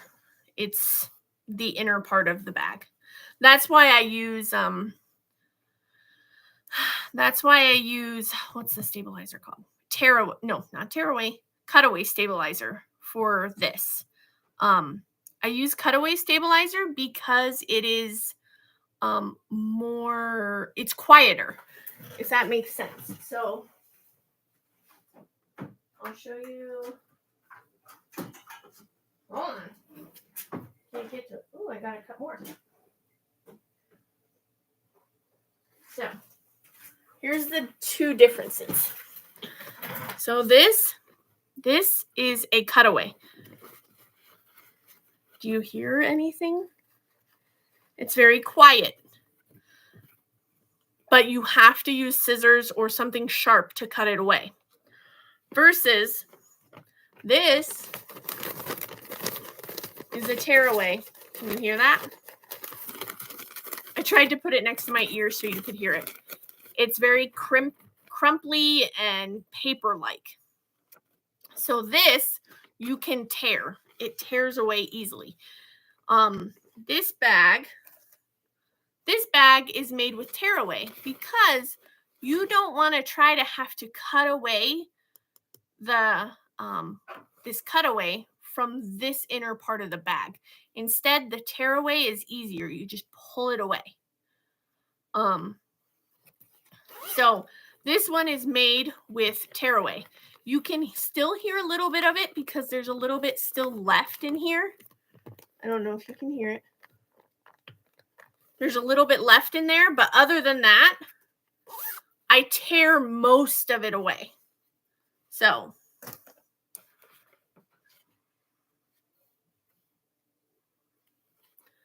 I hope that explains the difference between the two.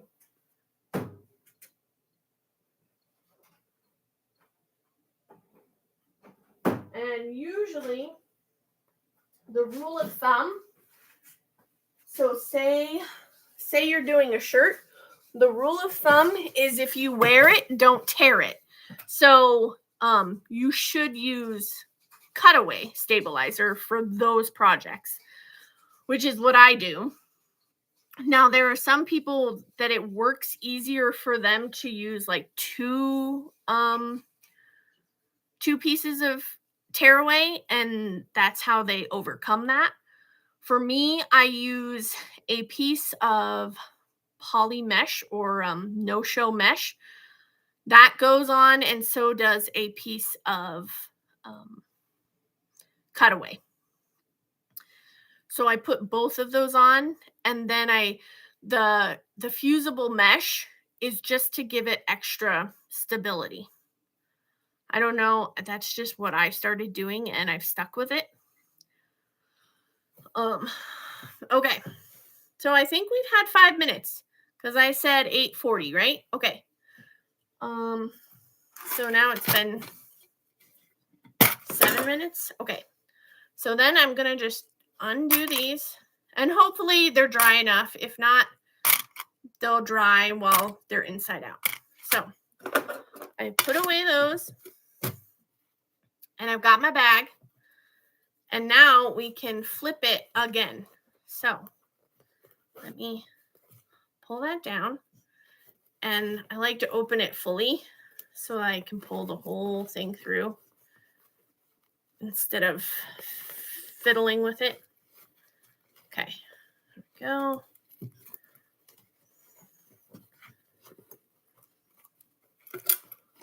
Okay, now I take my bone folder again, and I'm going to push out these corners. There we go. That corner's good. There we go. And then this corner needs to come out some. Then I zip it shut and I go ahead and press my seams again. So I get my seam rolled out so it's nice and flat. And then I just press it down. Now, you can use the heat press with this, but I found that it made it all kind of wonky, like rippled and wrinkled, and I was like, I didn't really love that. So I just go ahead and use my little iron.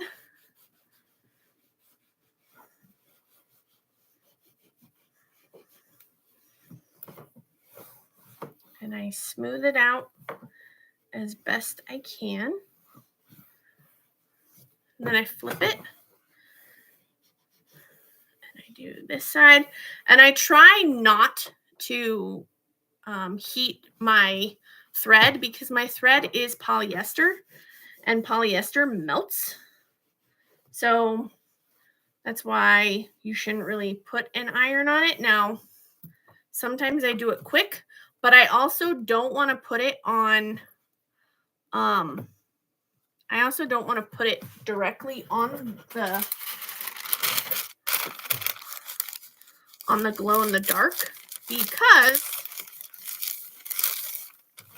I don't want to hurt it. Because this is just vinyl and it will adhere to my iron, and I don't want it to adhere to my iron. So just then I used, this is a piece of parchment paper, and I just put it over the top to make sure it was nice and sealed. Okay, so now I'm going to charge this with my light. I'm going to put it up to my light. I like an LED light. This you could put up to a light. You can hold your cell phone light to it. You can put it in the sunlight, whatever is easiest and closest and available to you. And the longer it's in the light, the more of a charge it gets. And then we'll turn it on and see if we'll turn off the lights and see if we can see it glow.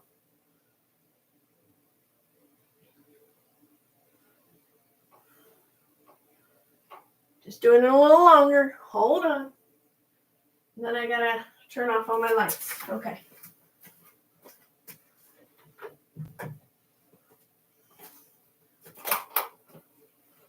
Okay. Let's see if we can see this sucker glow. Guys ready? Oh, hold on.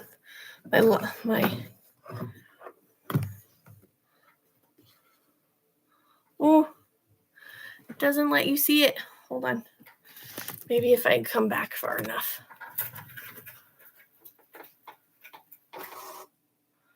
Can't see it very well.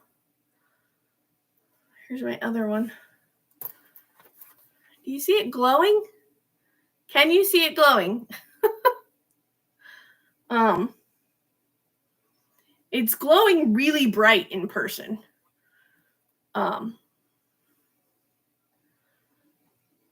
So it's, maybe if I go further away so that I'm not so close to you guys. Oh, don't fall off. I'm like, please don't fall off. Let me see if I go further away, if you guys can see it. It's not working. Hold on. Make sure I don't run into something because it really is dark down here. Okay, here we go. Oh no, it got too dark. It was like, I can't see you. Guys, it's hard. Let's see. Do I have... The glow is pretty nuts, I gotta say.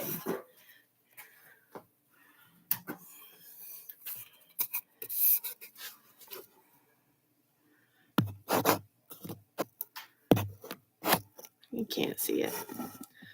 Well, I tried my best, guys. The inside of that's white, so it's like, no. The inside of this one isn't white. You can't see it very good, but it glows. Believe me, it glows. I'm sorry it doesn't show up, but like literally, I have my roll of the glow in the dark HTV, and it's like sitting here on my table, and it's like just shining. So it works. I promise, it works.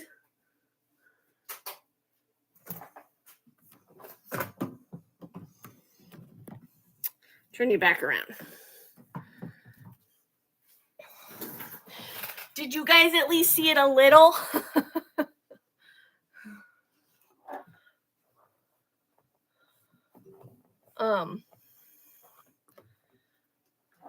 Sorry, it doesn't show up very well.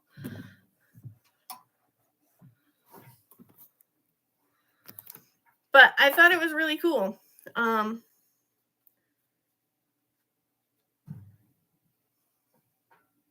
somebody fell or jumped. And it kind of feels like a baseball bat. Or not a baseball bat, a baseball. Like the kind of the faux leather of a baseball, of like the cheaper baseballs. That's kind of what it feels like.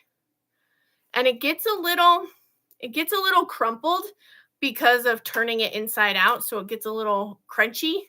Not crunchy, but like scrunched. Like some of my words are not aren't very good. I'm gonna go in here and like heat it from the back to try and help it. Okay, so that is the finished bag. So what do you guys think? I think Drills and Chills came out good. And the house came out good. The bat, I'm a little disappointed on. If you can see the bat. See how it's a little spotty? I don't know. Would you guys still like the bag? Even if it's a little spotty? I love the house. The house is cool. And the moon is cool. The rest of it looks pretty good. The bat, I'm a little iffy on. But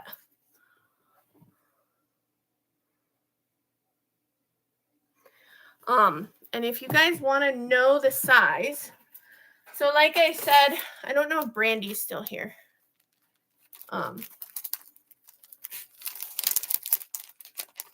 Well, I noticed these things. So, like I said, they're the same size. They're the exact same size. See?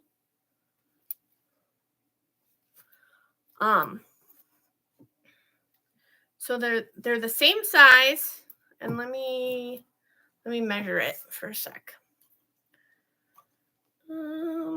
So this is roughly 10 and a half, maybe a little more, like 10 and 5/8 by about 7 and 3/8 or 7 and a quarter. I like to go to that so that people kind of know what I'm talking about. Yeah, about 7 and a quarter by 10 and about 10 and a half. And it holds a crap ton. Like it holds a lot. Also, I plan on getting black grosgrain ribbon. And I need to get more white grosgrain ribbon. But this is what I use for my pull tabs. So I use this grosgrain ribbon to, hold on, gotta plug in my iPad because that's how I'm reading your stuff.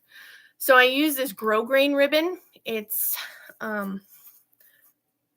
got like the kind of bumpiness to it. I use this for I use it for pull tabs. So if you've seen this,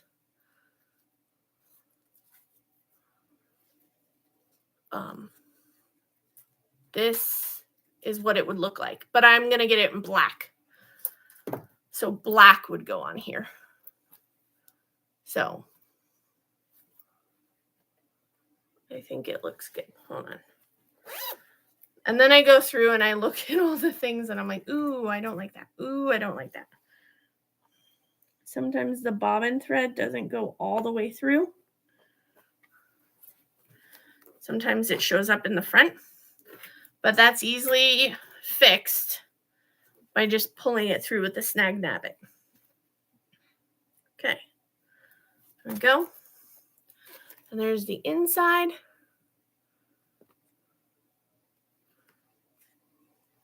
That, and then that. So I like it. How do you like the font? Because I know that was something that a lot of people said that they wanted this font. Do you like that font?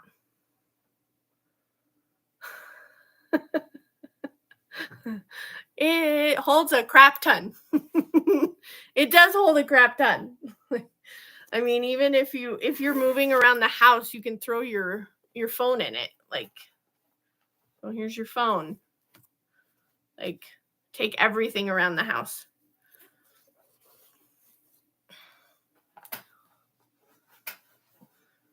So that is it, guys.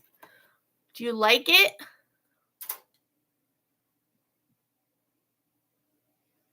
Yeah, the small size. So like I said, this is this isn't necessarily the smallest size. So it goes about a half an inch smaller than this. So it would get even smaller.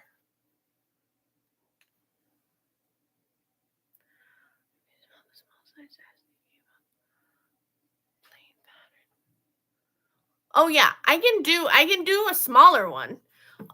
Just I noticed, so I went and looked up the one that's one size smaller than this one, and the house would barely fit on it. So you wouldn't have drills and chills, you wouldn't have any of that stuff on there.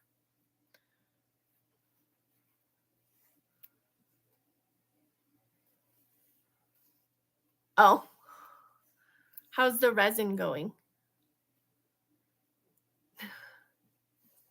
Thank you. I like the font. Does everyone else like the font, or is that a font that you don't like? My problem is I try to please as many people as possible, and then I feel bad about the people I can't please. So if you like, I thought it went with the house pretty good. Okay, good. As long as you guys like it. And it stitches well, so that's good. Oh, there is one that I didn't cut. I see one. You wouldn't be able to tell unless I told you about it. See? I'm very much on the details. So you see from the C to the H, there's a jump stitch. I didn't notice that until now.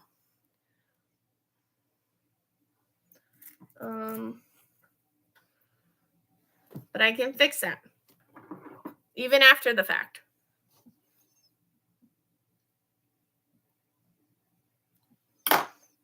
So I just trim that, open this up. And since it's got a layer on the inside, this is the snag nabbit. This is the thing I was telling you about. See how it's got that rough surface? You take the pointy end, which I have stabbed myself with this too, and you put it through right where that thread is. And you go through and you grab it. And since this is lined, you just kind of pull the liner away from where you pulled it through, and it hides it within the 2 layers. So you don't have to worry about it popping out. So, see, that's me. But then I fixed it. Now it's gone. So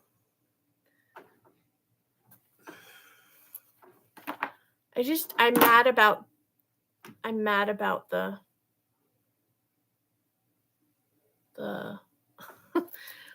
and I think it's the glow in the dark thread is popping through the black, because the black has to stitch over some of that glow in the dark. So it's kind of pulling through it a little.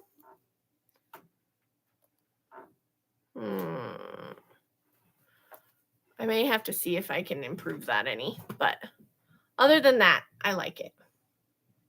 Okay. So that's all I wanted to do, guys. I got my zippers today, and I was like, oh man, I don't think I have the patience to wait till next weekend to try it. So I hope you guys enjoyed watching me make it. These will be available. So I keep going back and forth on opening like a Shopify account, a Shopify website, because it would be nice to have orders all in one place, because right now I have people email me because Etsy is stingy and greedy, and they take a lot. Especially when they started a company to try and help small businesses. I feel like they're more hurting small businesses now. So you can currently email me at sarahannCreations@hotmail.com. I'll try and type it in.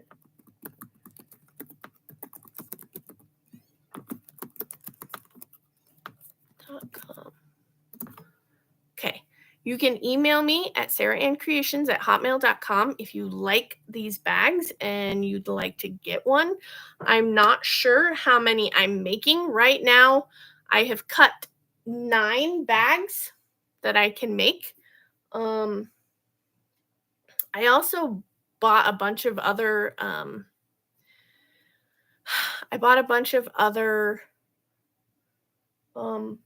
fabrics for Halloween. And I have some people on the waiting list for those. Here was the other one. Now, I haven't for sure settled on how much these bags will be, but I'm guessing they'll be in the 50 to 60 range, just because the glow-in-the-dark thread and the glow-in-the-dark HTV is a lot. But here was the other one that I'm going to make. And I do plan on, I mentioned this to Kat earlier today, I plan on trying to narrow down a basic bag, one where I just have to stitch the bag. That's it. Where it's just stitching the bag, and then that would be one price for just a stitched regular plain bag. Then there would be a price for just a stitch bag with a personalization, like a name or some words or something like that. That would be a base price. And then one like this, where it's the words and an applique, because appliques take a really long time. You saw how long it took. The applique ones would be a base price too. So I'm trying to do that. So, if you're interested at all, just let me know at my email. And I have this fabric, and I also had another fabric. I don't know. I kind of went nuts at the store. Probably a bad idea, but this was the other fabric.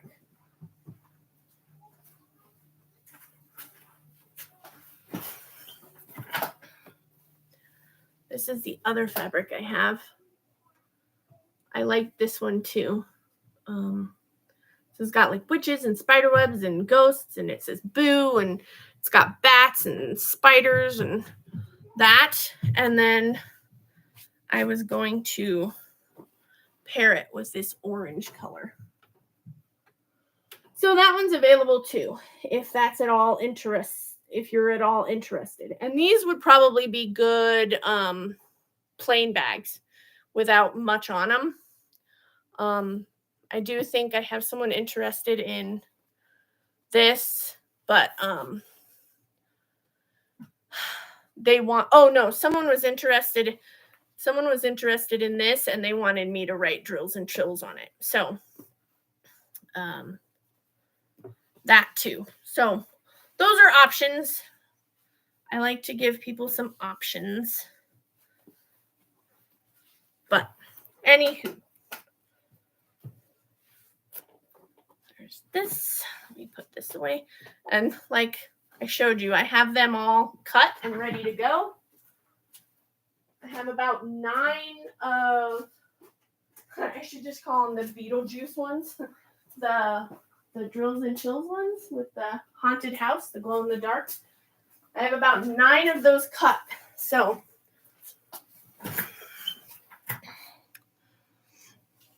you can always email me at Sarah Ann Creations. Eventually, I would like to open like a Shopify store, because it would be nice to have everything in one spot. Because right now, when you email me, I have to get back to you. And then I also have to go into like Pirate Ship, and I have to estimate your shipping. Then I have to go into PayPal, and I have to make invoices to send. So it's a lot of different steps for one person to do, and it's just me. Everything is me. I make, I sell, I do all of it. So let me put this away before I get it damaged.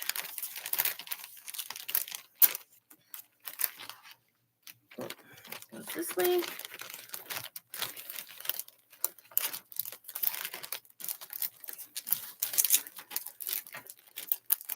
But I also wanted to offer options, because I know not everyone can afford a more expensive bag. So if I can cut down a little bit on the cost to just have a plain bag that they can still enjoy, then that's an option. Okay, that goes in the back. Okay. So that will do it, guys. I hope you enjoyed and you weren't bored. But I hope you enjoyed, and I'm glad it came out nice. And yeah, it looks good. Thank you all for joining me. I don't think I've ever had that many people on a live with me before. So I really appreciate it. And I hope you had fun. I really do. And I hope I explained things. If you guys ever have questions when I'm working, just ask me. I don't mind answering. But I think that'll do it for tonight. I need to eat something. I haven't eaten since breakfast, so I'm hungry. I'm going to eat and go to bed. So thank you, everyone, for joining me. And I will talk to you guys soon, probably in another live. So thank you, everyone. And I hope you have a good night and a great week. Bye, guys.